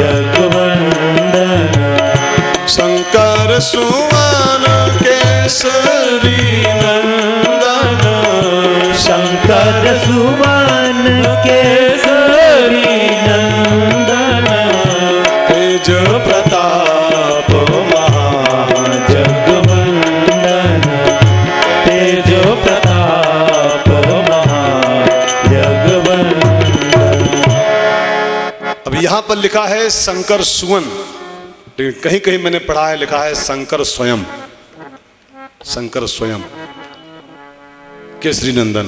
शंकर जी स्वयं ही राम जी की सेवा करने के लिए हनुमान जी के वेश में संसार में आए थे। शंकर स्वयं, यहाँ पर शंकर स्वयं पाठ चल रहा है अमूमन, पुरानी प्रतियों में शंकर स्वयं मिलता है। अब शंकर जी राम जी की सेवा के लिए संसार में हनुमंत लाल के रूप में आए थे, क्यों? इसके पीछे एक बड़ी छोटी सी कथा है, आपको मैं सुनाऊं। एक बार शंकर जी राम कथा कहते कहते बोले पार्वती जी से, पार्वती जी राम जन्म जब हो चुका तो शंकर जी धीरे से बोले, पार्वती जी एक बात ध्यान देकर सुनो। और एक कहूँ निज चोरी, और एक कहूँ निज चोरी सुनो गिर जा अति दृढ़ मति तोरी, सुनो गिर जा अति दृढ़ मति तोरी। देवी जी मैंने एक चोरी किया था, वो मैं सुनाऊंगा आपको। माता जी चौकी आप और चोरी, जगत बंद जगदीशा और चोरी। क्या चोरी किया था मालिक? तब बताए बाबा कि जब राम जी का अवतार होता है तो मैं और भुसुंडी जी जाता हूँ वहाँ दर्शन करने के लिए। तो एक बार राम जी का अवतार हुआ तो भुसुंडी जी और मैं गया, बेस बदल के गया। मैं बना ज्योतिषी और भुसुंडी जी मेरे ब्रह्मचारी हमारे आए और नगरवासियों का हाथ देखना शुरू किया। तो कौशल्या माँ ने बुलवाया कि हमारे राम जी का हाथ देखो। तो हम लोग तो इसी बहाने गए थे कि राम जी का हाथ देखना है। अंदर गए, कौशल्या माँ ने राम जी को गोदी में डाला। अब राम जी के दर्शन करके मैं तृप्त हो रहा था। कौशल्या मैया ने कहा हाथ देखो महाराज जी, तो मैंने हाथ की रेखाएं पढ़ के बता दिया। फिर जब मैं चलने लगा तो कौशल्या मैया ने चलते समय एक काम किया, राम जी को उठा के मेरे चरणों में डाल दिया। बाबा जी इसको आशीर्वाद देके जाओ। तब मैं दंग रह गया कि अरे प्रभु, जो हमारे इष्ट हैं, जो ठाकुर जी हैं, जिनकी मैं चरण वंदना करता हूँ, मेरे चरणों में डाल दिए गए हो। लेकिन इस समय अगर राज खोलूंगा, प्रणाम करूंगा तो गुप्त रूप अवतरे हो प्रभु। राम जी का अवतार गुप्त रूप से हुआ है, राज खोलना ठीक नहीं। शंकर स्वयं के अर्थ वाली कथा ये, और शंकर सुवन के अर्थ वाली कथा दूसरी, ये शिव पुराण में आती है। शंकर सुवन हनुमान जी कैसे हैं? तो शिव पुराण में लिखा है कि देवताओं और दैत्यों के बीच जब अमृत वितरण के लिए नारायण ने मोहिनी रूप बनाया, सुंदर स्त्री बन के जब सामने आए भगवान मोहिनी, तो वो जो रूप था ठाकुर जी का, वो त्रिभुवन को मोहित करने वाला रूप था। वो त्रिभुवन मोहित हो जाए ऐसा सुंदरता थी। अब भगवान शंकर ने इस बात को जब सुना कि देवताओं और दैत्यों को अमृत बांटने के चक्कर में भगवान ने मोहिनी रूप लिया था, तो शंकर जी बहुत चकित हुए कि भगवान का वो स्त्री रूप कैसा होगा, भगवान कैसी स्त्री बने होंगे आखिरकार, कितनी सुंदर होगी वो। तो गंगाधर माता पार्वती के साथ 6 सागर के तट पर आए, भगवान को पुकारा, ठाकुर जल्दी आओ। ठाकुर जी आए। क्या आज्ञा भोलेनाथ? कहा मालिक हमने तुम्हारे सब अवतारों का दर्शन किया है। 12 रूप बनाया, मैंने देखा उसको। नरसिंह रूप लिया, मैंने देखा। मत्स्य रूप लिया, मैंने देखा उस रूप को। राम बने तो देखा, कृष्ण बने तो देखा। लेकिन ये मोहिनी आप कब बन गए मालिक? और किस बीच बन गए हो, कब उतर गए, अब हम उसको देख नहीं पाए। सब रूप देखें, एक रूप छूट गया हमसे। तो हम लोग आए हैं खास करके आपके पास इसलिए कि वही मोहिनी रूप बनाओ, हमको दिखाओ कि कैसी मोहिनी बने थे तुम। तो भगवान ने कहा भोले बाबा आप योगियों के उपास्य हो मालिक, योगी लोगों के आप इष्ट हो, मदन दहन करने की क्षमता आप में है। आप ये कहाँ लफड़े में पड़ रहे हो महाराज? अरे वो खतरनाक रूप मेरा है, विश्व को मोहित करने की क्षमता है। आप कामदेव को जलाने वाले बाबा हो, जाओ अपना काम देखो महाराज, राम राम करो, कहाँ इस लफड़े में मोहिनी पड़ोगे। कहा नहीं, अब एक रूप छूट जाए हमसे वो ठीक नहीं, कृपया मुझे दिखाइए ना, मैं अभी करूँगा अनशन। तो फिर नारायण ने कहा ठीक है देखो, और भगवान ने फटाफट मोहिनी रूप का दर्शन कराना शुरू किया। अब जब मोहिनी रूप में ठाकुर जी बनने लगे तो ना वहाँ बैकुंठ था, न क्षीर सागर था, न नारायण थे, एक सुरम्य मनोहर वन सामने, बगीचा, पूर्णतः बसंत छाया हुआ था उसमें। पवन के झोंकों में फूलों के गुच्छे हिल रहे थे धीरे धीरे, और उन्हीं गुच्छों के बीच में एक फूल का गुच्छा पकड़े एक नवयुवती स्त्री, रूपवती स्त्री गेंद की तरह गुच्छा उछालती हुई फूलों का, और उसी उपवन में दौड़ रही है मुस्कुराती हुई। अब उसे देखा तो कामारी, जो कामारी कहलाते हैं, वो धीरे धीरे अधीर होने लगे उसकी सुंदरता को देख करके। पार्वती बगल में है, वो भूल गए, उसका भान भूल गया। निर्विमेष पलकों से भगवान भोले बाबा मोहिनी जी को टकटकी बांधे निहार रहे हैं। अब पार्वती देख रही कि ये कामारी को आज क्या हो रहा है। तब तक प्रभु की माया से एक हवा का झोंका आया, और झोंका तेज झोंका आया तो मोहिनी भगवान की जो साड़ी थी ऊपर से उड़ गई वो। अब मोहिनी भगवान लज्जित से होकर के थोड़ा एक झाड़ी की आड़ में मुस्काते मुस्काते छिपने लगे, जब अर्धनग्न प्राय हो गए, जब छिपने की कोशिश में लगे तो शंकर जी का जो बचा कुचा धैर्य था वो सब टूट गया, और भगवान शिव ने मोहिनी जी का पीछा किया, दौड़ाया, और दौड़ के उनका हाथ पकड़ लिया मोहिनी जी का। और मोहिनी भगवान ने झटका मारा, हाथ छुड़ा के भागे। अब चूंकि स्पर्श पा चुके थे, उसी स्पर्श में अब लीला होनी थी, हनुमान जी का जन्म होना था इसी बहाने। कभी कभी ये महापुरुष लीला के चक्कर में कुछ करते हैं। जैसे व्यास जी के पिता पराशर मुनि, क्या वो डिगने वाले महात्मा थे क्या? लेकिन एक मल्लाह कन्या पर डिग गए। क्यों? व्यास जी का जन्म होना था इसलिए। कभी कभी होता है यार, ये महापुरुष लोग डिगते दिखाई पड़ते हैं, बाकी इनके पीछे उनका मकसद राष्ट्र का भला ही होता है। व्यास जी को जन्म देना था उस मल्लाह की कन्या के गर्भ से, इसलिए पराशर मुनि का डिगा उनका तप, और उन्होंने उसका भोग किया। कभी कभी होता है ऐसा। तो अब शिव जी उस मोहिनी का स्पर्श पा गए थे, तो उसी स्पर्श के कारण भगवान शंकर का, कामारी का वीर स्खलित हो गया। अब भगवान मोहिनी जो थे वो मुस्काते मुस्काते मोहिनी गायब हो गए, और चतुर्भुज नारायण प्रकट। मैंने कहा था ना उस रूप को मत देखो, नहीं माने। भगवान ने हाथ जोड़े, शंकर जी ने कहा प्रभु आपकी माया और लीला दोनों अपरंपार है महाराज। लाख कामारी हो, लीला करने पे आ जाओ आप तो अच्छे अच्छे कामारियों की हालत खराब कर दोगे। ये आपकी लीला है, आपको प्रणाम प्रभु है। लेकिन अब समस्या एक और आई कि भगवान शिव का जो वो अमोघ वीर स्खलित हुआ था, उसका कहाँ यूज किया जाए। तो पवन देव को बुलाया गया, एक पत्ते के दोने में भर करके उस भगवान शंकर के अंश को, गंधमादन पहाड़ पर तपस्या कर रही थी माता अंजना संतान के लिए, उसके कर्णरंध्रों से, कान के छिद्रों से उसको पवन देव ने चुपके से प्रवेश करा दिया। माता अंजना गर्भवती हो गई, और शंकर सुवन के रूप में, शंकर सुवन बन करके शंकर जी के अंश से उत्पन्न हनुमान जी महाराज का इस संसार में जन्म हुआ। पशु रूप में हनुमान जी के रूप में संसार में शंकर जी आए। एक सवाल आता है कि हनुमान जी पशु रूप में क्यों आए। इसका कारण है कि हनुमान शंकर भगवान ने सोचा होगा कि ऐसा सेवक बनो राम जी का कि जिससे किसी प्रकार की सेवा लेने में राम जी को संकोच न हो। शिव जी विचार किए कि अगर मैं नर बन के जाऊंगा, मनुष्य बन के जाऊं सेवा करने के लिए, तो मेरी कुछ सीमाएं बन जाएंगी, फिर राम जी मुझसे सब प्रकार की सेवाएं नहीं करवा पाएंगे। और पशु बन के जाऊंगा तो राम जी को किसी भी सेवा में, छोटी सेवा में हमको हिचक नहीं करेंगे। पीठ पे बैठना होगा तो बैठा लूंगा उनको मैं। मनुष्य बन के जाऊंगा तो नहीं बैठेंगे राम जी, और पशु बन के जाऊंगा तो पीठ पे बैठ जाएंगे हमारी। लिए दो जो ने पीठ चढ़ाई, हनुमान जी ने चढ़ा लिया अपनी पीठ पर राम जी को। तो राम जी की सब सेवाएं मैं कर सकूं, इसलिए हनुमान जी के रूप में, पशु के रूप में शंकर जी संसार में आए। राम का बंदर बने हो, शंकर जी राम का बंदर बन के संसार में आए। काम का बंदर बन के नाचो, उससे बहुत अच्छा होता है कि राम का बंदर बन जाओ। संसार में आप देखिए चारों ओर लोग नाच तो रहे हैं, लेकिन काम का बंदर बनकर नाच रहे हैं।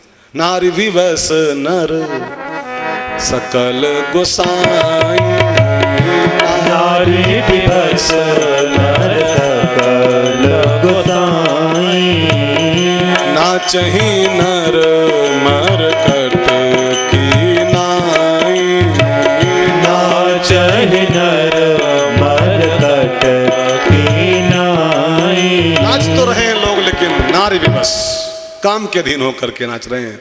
तो काम के इशारे पर नाचें, उससे बहुत अच्छा है कि राम के बंदर बन जाएं और राम के इशारे पर नाचें तो हमारा नाचना भी धन्य हो जाएगा प्यारे। काम नचाए तो जीवन पतित होता है और राम नचाए तो इंसान का जीवन परम धाम की यात्रा की ओर बढ़ता है। शिव जी राम के बंदर बन के संसार में आ गए। शंकर स्वर्ण केसरी नंदन, हनुमान जी केसरी जी के पुत्र हैं इसलिए केसरी नंदन कहलाते हैं। अब केसरी का अर्थ होता है सिंह। शास्त्र की भाषा में, साहित्यिक भाषा में केसरी माने शेर, लेकिन ये थे बंदर केसरी जी। लेकिन जितना पराक्रमी शेर होता है, जितना बलवान शेर होता है, उतना ही पराक्रम था इनके अंदर, इसलिए ये केसरी कहलाते थे। अपने उस जंगल के राजा कहलाते थे, बंदर होने के बाद भी शेर कहलाते थे। तो केसरी जी के पुत्र हैं हनुमान जी महाराज, इसलिए अत्यंत विक्रम बजरंगी हैं हनुमान जी। शंकर जी, पवन जी, केसरी जी, ये तीन जी राम जी के, हनुमान जी के पिताजी हैं। तीन जी, शंकर जी, पवन जी, केसरी जी, तीन बाप। लेकिन तीन जी के अलावा एक चौथा जी है जो राम, हनुमान जी का चौथा बाप, वो कौन है? और राम जी। शंकर जी, पवन जी, केसरी जी और राम जी, चार चार पिताओं के पुत्र हनुमान जी महाराज हैं। और हनुमान जी के चारों पिता क्या हैं? तो संतों ने बताया कि चारों पिता मानो चार प्रकार के योगों के प्रतीक हैं। चारों योग ही चार पिता हैं हनुमान जी। माने हनुमान जी में चारों योगों का समावेश है, यही चार पिता हनुमान जी के हैं। अब चार योग कौन होते हैं? एक योग ज्ञान योग, भक्ति योग, कर्म योग, और चौथा योग होता है, सबसे स्पेशल योग होता है ये शरणागति योग। इन चार के चारों योगों से हनुमान जी मिश्रित हैं, इसलिए कहा चार चार पिता इनके हैं। अब देखिए ज्ञान योग के माध्यम से हनुमान जी राम जी के पुत्र हैं। ज्ञान योग के आधार पर देखा जाए तो हनुमान जी राम जी के पुत्र हैं। ये ज्ञान योग का दृष्टिकोण है। शास्त्र की आज्ञा है पुत्र की आत्मा, पिता की आत्मा ही पुत्र होता है। पुत्र पिता की आत्मा है। आत्मैव जायते पुत्रः, वेद कहता है पिता की आत्मा ही पुत्र बन के पैदा होती है संसार में। तो राम जी के पुत्र हैं, माने राम जी की आत्मा है। ये कह लो राम जी ही हैं, राम जी ही हनुमान है। भगवान राम ने, हनुमान जी ने कहीं पर कहा भी है कि वाल्मीकि में उनसे पूछा गया तुम कौन हो हनुमान जी? तो हनुमान जी बोले कि देह बुद्धि से मैं राम जी का सेवक हूं, जीव बुद्धि से मैं राम जी का अंश हूं, ईश्वर अंश जीव, लेकिन आत्मा की बुद्धि से देखो तो मैं स्वयं राम हूं। मैं स्वयं वस्तु तस्तु तमेवाहम, वास्तव में मैं तुम ही हूं। हनुमान जी बोले मैं तुम ही हूं राम जी, अलग नहीं, मैं तुम ही हूं। तो ये ज्ञान के दृष्टिकोण से राम के पुत्र हनुमान जी महाराज हैं। अब भक्ति के संदर्भ में देखिए आप, तो भक्ति के संदर्भ में हनुमान जी शंकर जी के पुत्र। शंकर माने विश्वास, और विश्वास भक्ति का जनक है। बिन विश्वास भक्ति नहीं, बिना विश्वास के भक्ति कहाँ होती? तो भक्ति के दृष्टिकोण से शंकर जी के पुत्र हनुमान जी, शंकर सुवन। अब देखिए कर्मयोग की दृष्टि से हनुमान जी पवन पुत्र हैं। मैंने अभी कहा संसार का सबसे सच्चा कर्मयोगी अगर कोई है, निष्काम कर्मयोगी, तो पवन देवता है। पवन देवता निष्काम कर्मयोग के आदर्श हैं हवा, पवन देवता। पवन देव के द्वारा जो सेवा होती है वो सेवा दिखाई तो देती है, पर पवन देव दिखाई नहीं पड़ते हैं। सेवा हो पर सेवा करने वाला दिखाई न पड़े, यही इसको बोलते हैं निष्काम कर्मयोग। तो पवन देव के पुत्र हैं हनुमान जी हैं। ये कर्मयोग के आधार पर बोला जा सकता है। और शरणागति की भूमिका पर चलिए, हनुमान जी के जो पिता चौथे वाले हैं, शरणागति की भूमिका से का संबंध है, वो है केसरी नंदन। जब कोई शरणागति वाला मिलता हनुमान जी को है, तो हनुमान जी अपना परिचय न राम के पुत्र के रूप में कराते हैं, न पवन के पुत्र के रूप में कराते हैं, न केसरी के पुत्र के रूप में कराते हैं। जब विभीषण के ऐसा कोई भक्त मिलता है शरणागति वाला, तो उसको हनुमान जी फिर बताते हैं कि बंदर का बेटा हूँ मैं, हाँ बंदर का बेटा। हाँ असमय अधम सखा सुनो, वहाँ नहीं बोले कि मैं मुझको राम ने बेटा कहा है, हाँ वहाँ नहीं बोले, वहाँ नहीं बोले मैं अंजनी केसरी का बेटा हूँ, वहाँ नहीं बोले कि मैं पवन का पुत्र हूँ, वहाँ बोले असमय अधम सखा सुनो, प्रात ले जो नाम हमारा, बंदर का बेटा हूँ मैं, बंदर पशु हूँ। अभी हनुमान जी इतना छोटे क्यों बन रहे जानते हैं क्यों? विभीषण को राम की शरण में लाना है उनको, वो दिखाना चाहते हैं कि जब मेरे ऐसे नीचे कुल के आदमी पर राम ने कृपा कर दिया, असमय अधम सखा सुन, मोहू पर रघुवीर किन्हीं कृपा सुमिर गुण भरे बिलोचन नीर, जब मेरे ऐसे अधम पर, बंदर के बेटे पर राम जी कृपा कर सकते हैं तो किसी को निराश होने की जरूरत नहीं संसार में है। जब एक पशु पर राम कृपालु हो जाते हैं तो आप तो मनुष्य हो, बड़े भाग मानुष तन पावा, निराश होने का काम नहीं है। बस शंकर सोन केशरी नंदन और तेज प्रताप महाजगबंदन, हनुमान जी अपने तेज प्रताप के कारण जगत में वंदनीय हैं। रावण के भरे दरबार में हनुमान जी अकेले पहुंचे और उनके तेज इतना छाया कि रावण का तेज हनुमान जी के तेज के आगे फीका पड़ गया था। भरे दरबार में रावण की सभा में रावण मंद पड़ गया था हनुमान जी के तेज के आगे। तेज प्रताप महाजगबंदन, हनुमान जी अपने तेज और प्रताप के कारण जगत वंदनीय है। बहुत ध्यान देना, मनुष्य की महानता ना उसकी देह से होती है ना उसके वस्त्रों से होती है, मनुष्य की महानता उसके चरित्र से और उसके ज्ञान से होती है। हमारा चरित्र बढ़िया होना चाहिए, हमारा आचरण बढ़िया होना चाहिए, फिर आप कपड़े भले थोड़े गंदे पहने हो, आप ही पूजा पाओगे, आप ही जगत वंदनीय कहलाओगे। तो इस चौपाई का ये अर्थ है और इसी चौपाई के साथ हम लोग अगली चौपाई कर लेंगे। शंकर सुवन केसरी नंदन,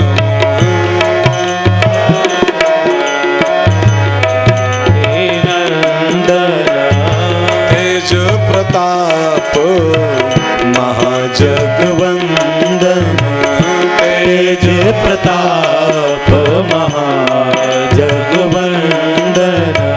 विद्यावान गुणी अति चातुर, विद्यावान गुणी अति चातुर, राम काज करिबे को आतुर, राम काज करिबे को आतुर, प्रभु चरित्र सुनिबे को रसिया, प्रभु चरित्र सुनिबे को रसिया, राम लखन सीता मन बसिया, राम लखन सीता मन बसिया।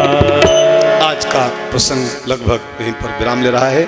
देखिए हमारे बीच में हमारे परम पूज्य महाराज जी भी दर्शन देने के लिए आशीर्वाद देने पधारे हैं। हनुमान चालीसा की ये बहुत सुंदर व्याख्या हम लोग कर रहे हैं 6 से 9 के बीच में। अब विराम की ओर बढ़ूं मैं, उससे पहले आइए प्रभु का नाम गाया जाए 2 मिनट, फिर इस आज की सत्र को विराम की ओर पहुंचाया जाए। तो प्रभु का नाम भाव से आपसे। राम राम राम हरे राम राम राम सीता, राम राम राम हरे राम राम राम सीता, राम राम हरे राम राम राम सीता, राम राम। श्री गुरु चरण सरोज रज निज मन मुकुर सुधारे, वरनौ रघुबर विमल यशु, जो दायक फल चारे, बोधहीन तन जानिके, सुमिरौ पवन कुमार, बल बुद्धि विद्या देहु मोहि, हरौ कलेश विकार।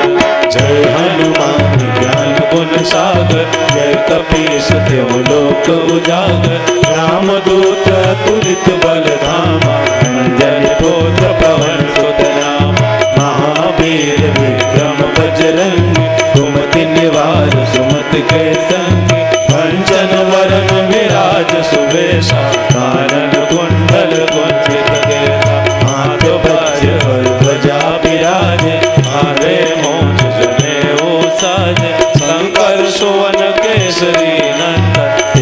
प्रताप महाजगवंदन, विद्यावान गुणी अति चातुर, राम काज करिबे को आतुर, प्रभु चरित्र सुनिबे को रसिया, राम लखन सीता मन बसिया, सूक्ष्म रूप धरि सियहि दिखावा, विकट रूप धरि लंक जरावा, भीम रूप धरि असुर संहारे, रामचंद्र के काज सवारे, लाए सजीवन लखन जियाए, वीर रघुवीर हर्ष उर लाए, रघुपति कीन्ही बहुत बड़ाई, तुम मम प्रिय भरतहि सम भाई, सास बदन तुमरो यश गावें, हस कहि श्रीपति कंठ लगावें, सनकादिक ब्रह्मादि मुनीसा, नारद सारद सहित अहिता, जम कुबेर दिगपाल जहांते, कवि कोविद कहि सके कहांते, तुम उपकार सुग्रीव कीना, राम मिलाय राजपद दीना, तुमरो मंत्र विभीषण माना, लंकेश्वर भय सब जग जाना, युग सहस्र योजन पर भाना, नीरवता ही मधुर बल जाय, मोदिका मेलि मुख माहि, जलधि लांघि गए अचरज नाहि, दुर्गम काज जगत के जेते, सुनो अनुग्रह तुम्हारे तेते, राम दुआरे तुम रखवारे, होत न आज्ञा बिनु पैसारे, सब सुख लहै तुम्हारी शरण, तुम रक्षक गाओ को डरना, आपन तेज समारो आपे, कीनहु लोक आंकते कामे, भूत पिशाच निकट नहीं आवे, महावीर जब नाम सुनावे, नासै रोग हरै सब पीरा, जपत निरंतर हनुमत वीरा, संकट ते हनुमान छुड़ावे, मन क्रम वचन ध्यान जो लावे, सब पर राम तपस्वी राजा, इनके काज सकल तुम साजा, और मनोरथ जो कोई लावे, सोई अमृत जीवन फल पावे, चारों युग प्रताप तुम्हारा, है प्रसिद्ध जगत उजियारा, साधु संत के तुम रखवारे, असुर निकंदन राम दुलारे, अष्ट सिद्धि नवनिधि के दाता, असवर दीन जानकी माता, राम रसायन तुमरे पासा, सदा रहो रघुपति के दाता, तुमरे भजन राम को पावे, जन्म जन्म के दुख बिसरावे, अंत काल रघुवर पुर जाई, जहाँ जन्म हरि भक्त कहाई, और देवता चेतन धरई, हनुमत से सर्व सुख करई, संकट कटे मिटे सब पीरा, जो सुमिरै हनुमत बलबीरा, जय जय जय हनुमान गोसाई, कृपा करो गुरुदेव की नाई, जो सत बार पाठ कर कोई, छूटई बंदी महासुख होई, जो या पढ़े हनुमान चालीसा, होय सिद्ध साखी गौरीसा, तुलसीदास सदा हरि चेरा, की जयनाथ जय महादेव, पवन तनय संकट हरन, मंगल मूर्ति रूप, राम लखन सीता सहित, हृदय बसहु सुरभूप, पवन सुत हनुमान की जय।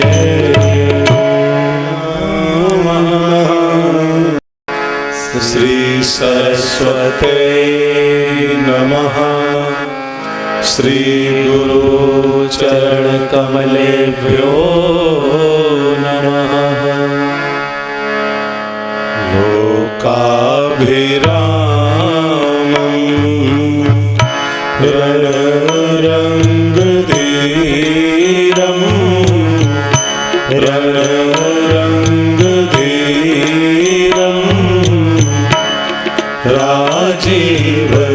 राजीवनेत्रं रघुवंशनाथं,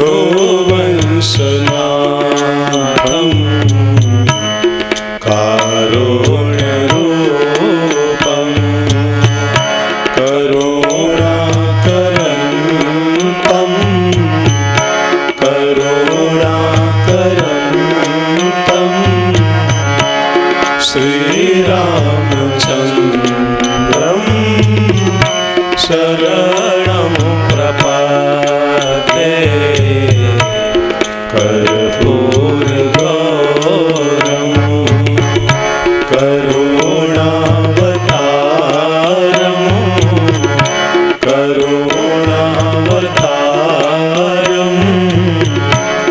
संसार सारम भुजगेन्द्रहारम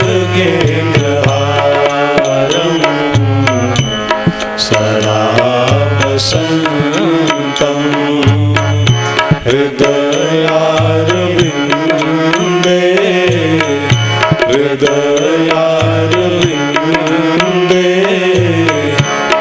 भवं भवानी सहितं नमामि मनोजवं ऋततुल्यवेगं ऋततुल्यवेगं जितेन्द्रियं बुद्धिमतामवरिष्ठं वातात्मजं नरयोधमुख्यं वा नरयोधमुख्यं श्रीरामदूतं शरणं प्रपद्ये श्रीरामदूतं शरणं प्रपद्ये अतुलित बलधामं हेमशैलाभदेहं धनुजवन कृशानुं ज्ञानिनामाग्रगण्यं सकलगुणनिधानं वानराणामधीशं रघुपतिप्रियभक्तं वातजातं नमामि रघुपतिप्रियभक्तं वातजातं नमामि।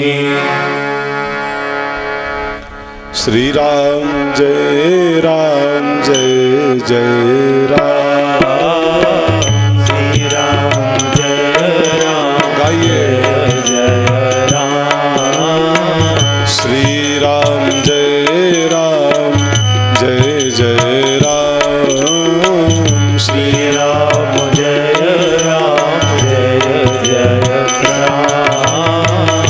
मंगल भवन मंगल हारी मंगल भवन मंगल हारी उमा सहित जेहि जपत पुरारी उमा सहित जेहि जपत पुरारी मंगल मूर्ति मारुत नंदन मंगल मूर्ति मारुत नंदन सकल अमंगल मूल निकंदन सकल अमंगल मूल निकंदन श्री राम जय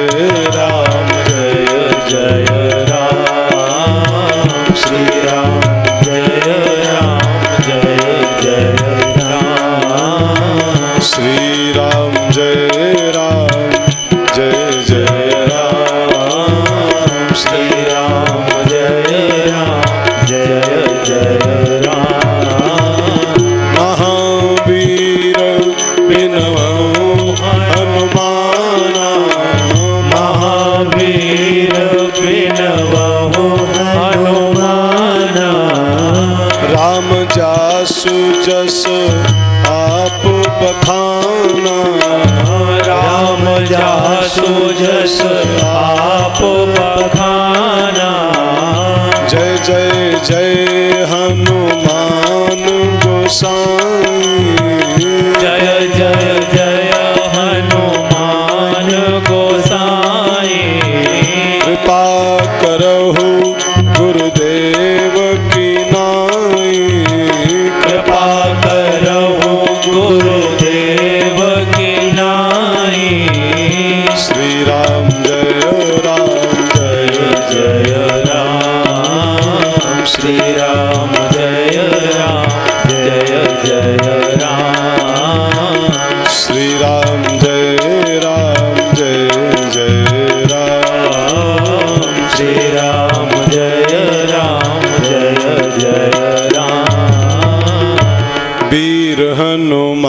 हनुमाना अति बलवाना, वीर हनुमाना अति बलवाना, वीर हनुमाना अति बलवाना, वीर हनुमाना गाइए। अति बलवाना।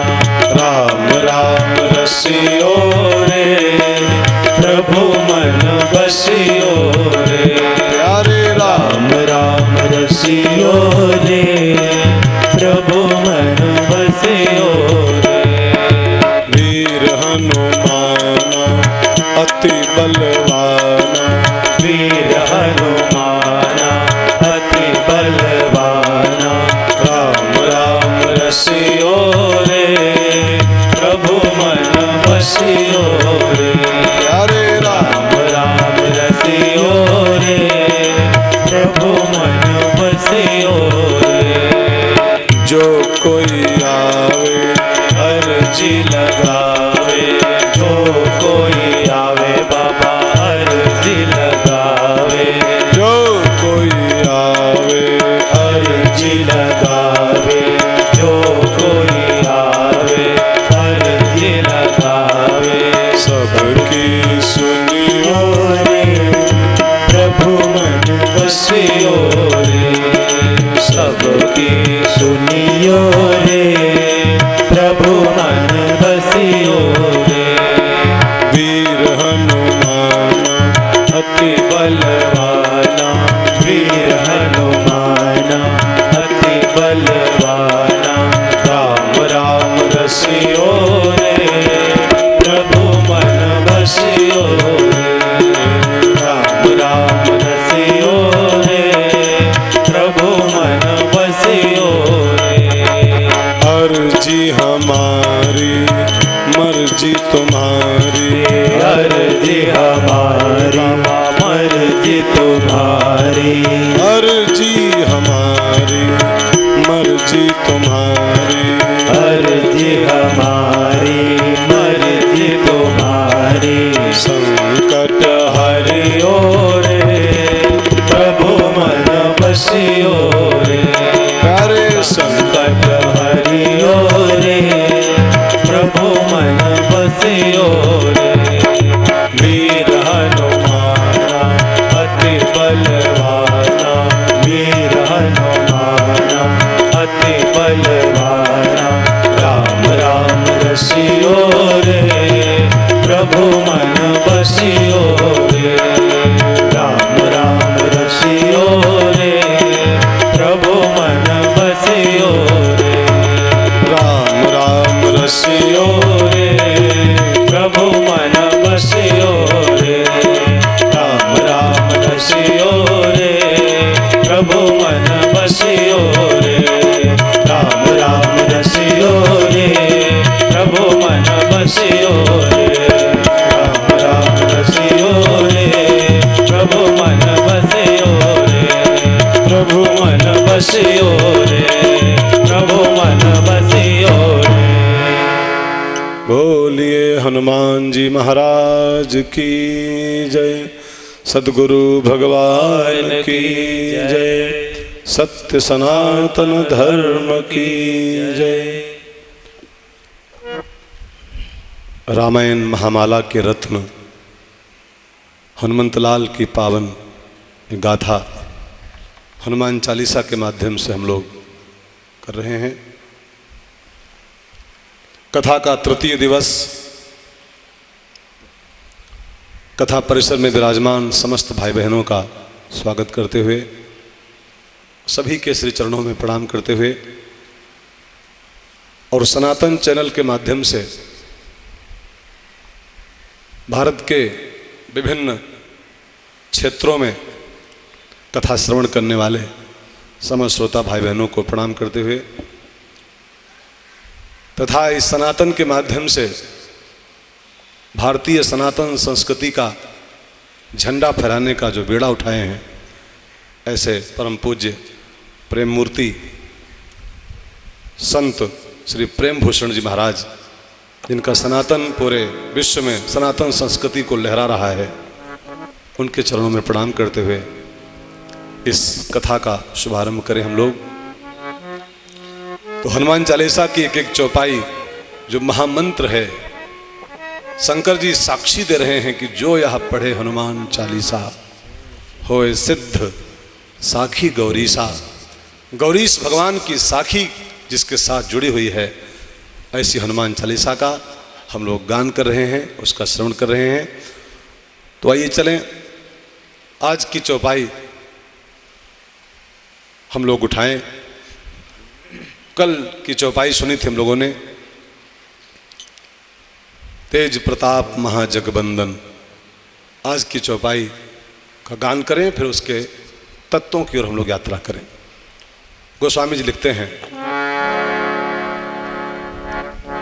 विद्यावान गुणी अति चातुर, विद्यावान गुणी अति चातुर, राम काज करी को आतुर, राम काज करिबे को आतुर।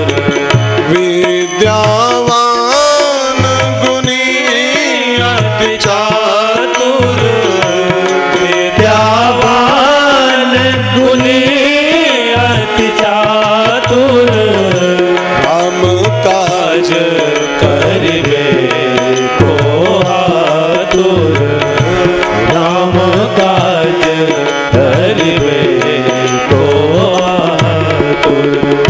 हनुमान जी विद्यावान है। विद्या माने विद्या और वान माने युक्त। विद्या युक्त जीवन हनुमान जी का है। हमारे शास्त्रों में लिखा है, विद्या ही वास्तव में मनुष्य की सच्ची मित्र है। 5 मित्र माने गए हैं मनुष्य के शास्त्रों में, विद्या, शौर्य, धैर्य, बल और धर्म। ये 5 मित्र होते हैं मनुष्य के। विपत्ति में जब इंसान पड़ता है तब यही 5 उसके काम आते हैं, धीरज, धर्म, मित्र और नारी। आपत्काल परखिए चारी। इन चारों की कसौटी आपत्ति काल में होती है। तो विद्या जब कोई साथ नहीं निभाता है, तब विद्या अगर आपके पास है वो काम आती है। कोई साथ नहीं निभाए तो अगर साहस आप में है, शौर्य है, वो आपका साथ निभाता है। आपके पास धैर्य है, वो आपके काम आता है मुसीबत में। और आपके पास आत्मबल है, वो आपकी मुसीबत में काम आएगा। और आपका धर्म उस समय काम आता है जब कोई काम नहीं आता है। धनानि भूमो पशवश्च गोष्ठे, नारी गृहे द्वार, सखा श्मशाने, देहश्चितायाम परलोक मार्गे। जब देह तक साथ छोड़ देती है तब धर्मान गो गच्छत जीव, ये कहा, धर्म जीव के साथ चलता है। 5 मित्र माने गए हैं। चाणक्य जी ने एक बहुत प्यारा श्लोक लिखा है, विदेशेषु धनम विद्या। अपने देश में तो बहुत चीजें काम आएंगी आपके, लेकिन बाई चांस आप कहीं प्रदेश में फंस जाओ जहां कोई आपका ना हो, तो उस समय जो काम आएगा वो विदेशेषु धनम। विदेश में क्या चीज काम आती है? विद्या। और व्यसनेषु धनम मति, परलोके धनम धर्म। परलोक का धन है धर्म। और सर्वत्र शीलम धनम। अगर आपका सद्व्यवहार है, आप व्यवहार कुशल हो, तो आप जहाँ जाओगे वहीं आपका धन बन जाएगा, आपकी व्यवहार कुशलता का। तो विद्यावान होने का अर्थ है विद्या युक्त होना, और जीव की सच्ची सखा है उसकी विद्या। हनुमान जी महाराज इसलिए कहीं भी संकट पड़ता है तो उससे उबर जाते हैं। क्यों? विद्यावान गुणियत चातुर। हनुमान जी विद्यावान है।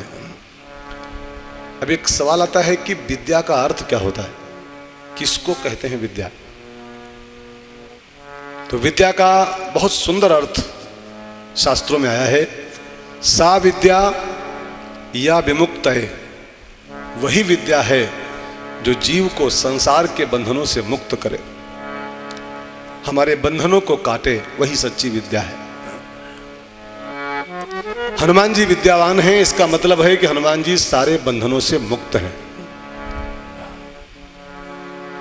वो तो राम कार्य के लिए कभी कभी अपने को बंधा लेते हैं। मेघनाद ने बांध लिया था हनुमान जी को, लेकिन बांध नहीं पाया था वो। गोस्वामी जी साफ साफ लिखते हैं, प्रभु कारज लगी कभी ही बंधावा।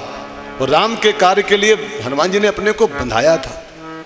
शिव जी बोलते हैं, जा सुनाम जपी सुनहु भवानी, जा सुनाम जपी सुनहु भवानी, भव बंधन का कही नर ज्ञानी, भव बंधन का कही नर ज्ञानी, तासु दूत की बंध तरुआवा, तासु दूत की बंध तरुआवा, प्रभु कारज लगी कभी बंधावा, प्रभु कारज लगी कभी बंधावा।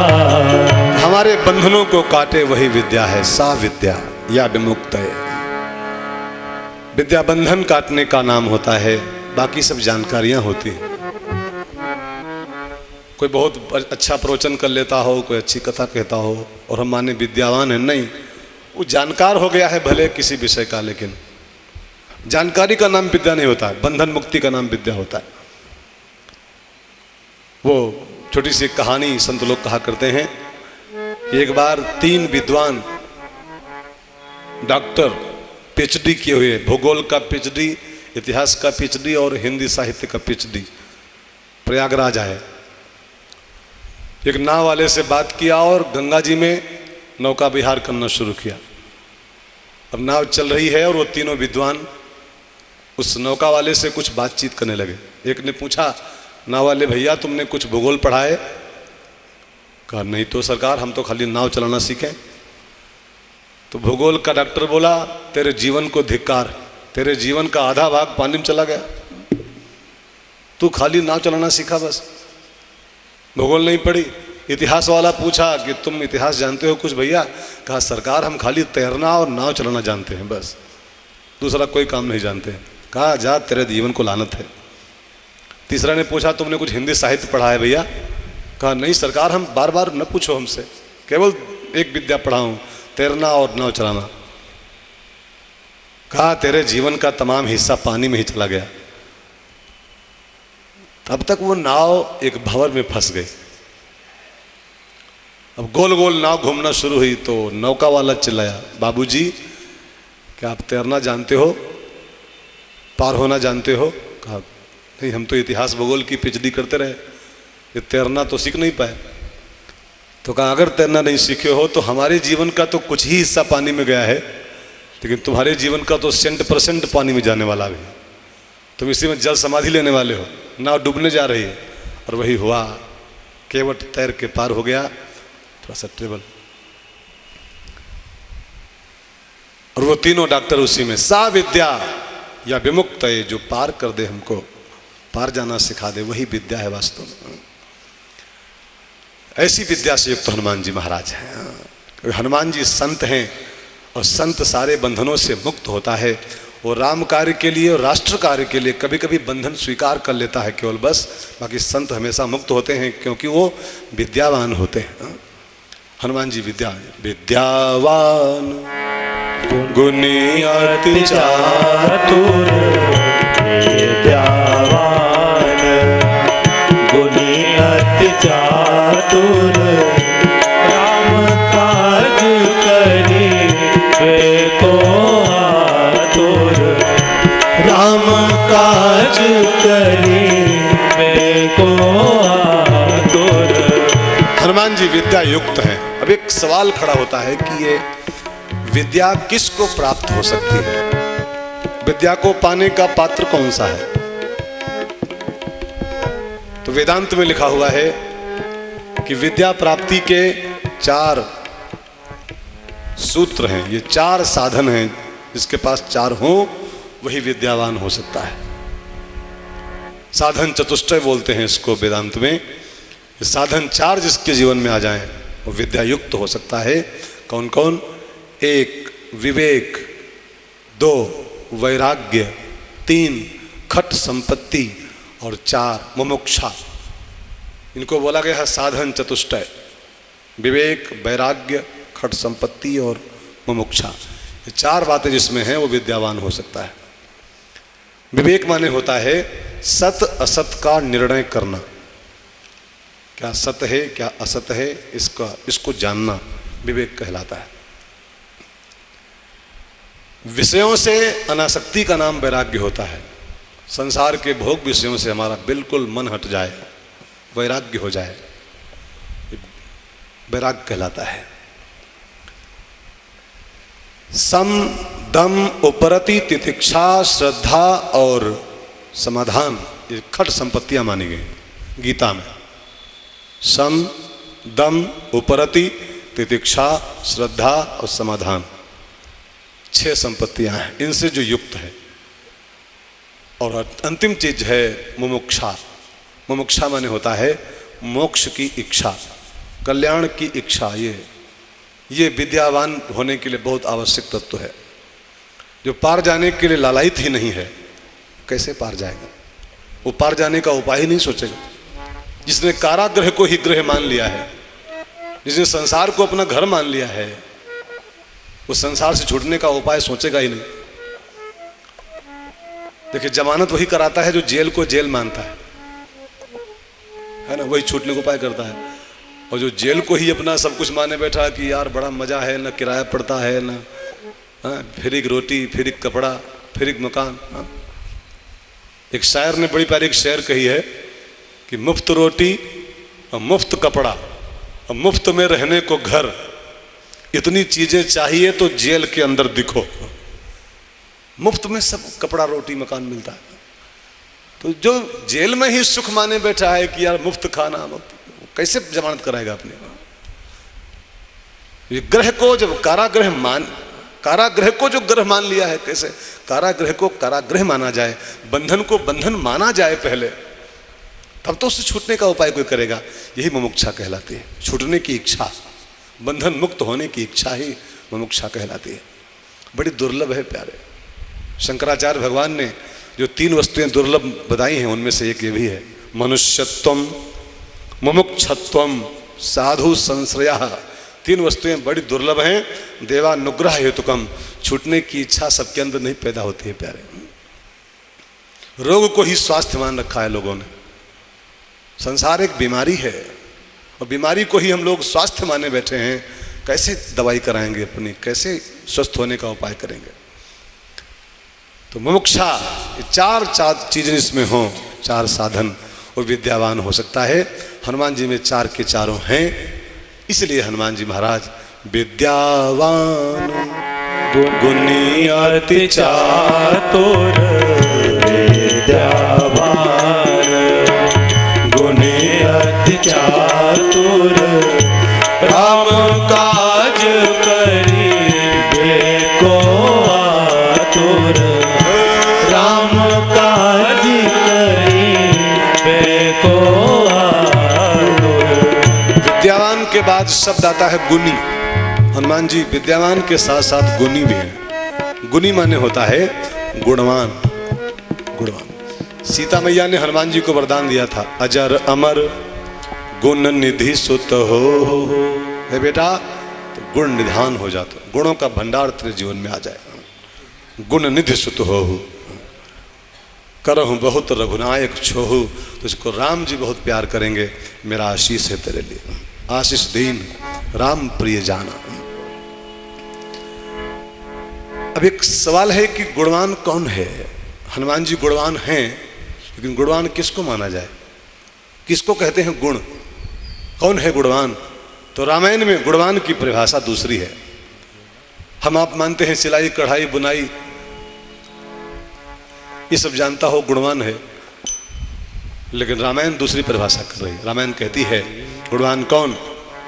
सोई गुणज्ञ सोई बड़ भागी, सोई गुणज्ञ सोई बड़ भागी, जो रघुबीर चरण अनुरागी,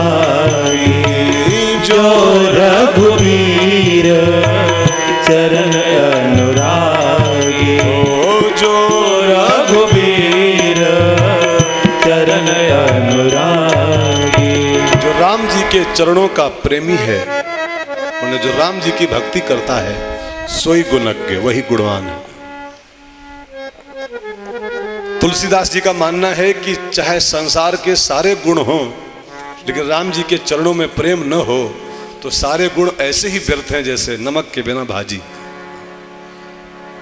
भगतिहीन सब गुण सुख ऐसे, कितने भी गुणवान हो जाए जीव, अगर भगवान की भक्ति नहीं है, राम के चरणों का अनुराग नहीं है, तो भगतिहीन सब गुण सुख ऐसे, लवन बिना बहु व्यंजन जैसे। सोई गुणज्ञ, वही गुणवान है, वही गुणी है जो रघुवीर चरण अनुरागी। हनुमान जी रघुपति प्रिय भक्तम है, इसलिए गुणवान कहे गए। सबसे बड़ा गुण यही संसार का है, भगवान का प्रेमी होना।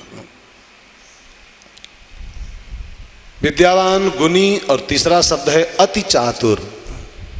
अति चातुर, प्यारा शब्द है अति चातुर। इस अति चातुर के कई अर्थ हो सकते हैं निकाले जाएं तो।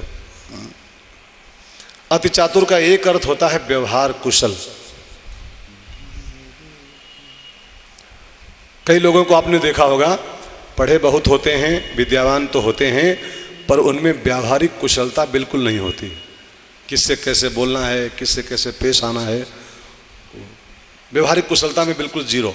वो डबल में किए हों कई लोग, लेकिन विद्यावान खूब होते हैं, लेकिन अति चातुर नहीं होते। किससे कैसे बात करनी चाहिए, किसके सामने कैसे जाना चाहिए, कैसे खाना चाहिए, कैसे बोलना चाहिए, ये चतुरता नहीं होती, ये व्यवहार कुशलता नहीं होती बहुतों में। हनुमान जी विद्यावान होने के साथ साथ अति चातुर है, अत्यंत व्यवहार कुशल। किसके साथ कब कैसे मिलना है, किसके साथ कब कैसे बोलना है, उनको ठीक से जानकारी उनकी है।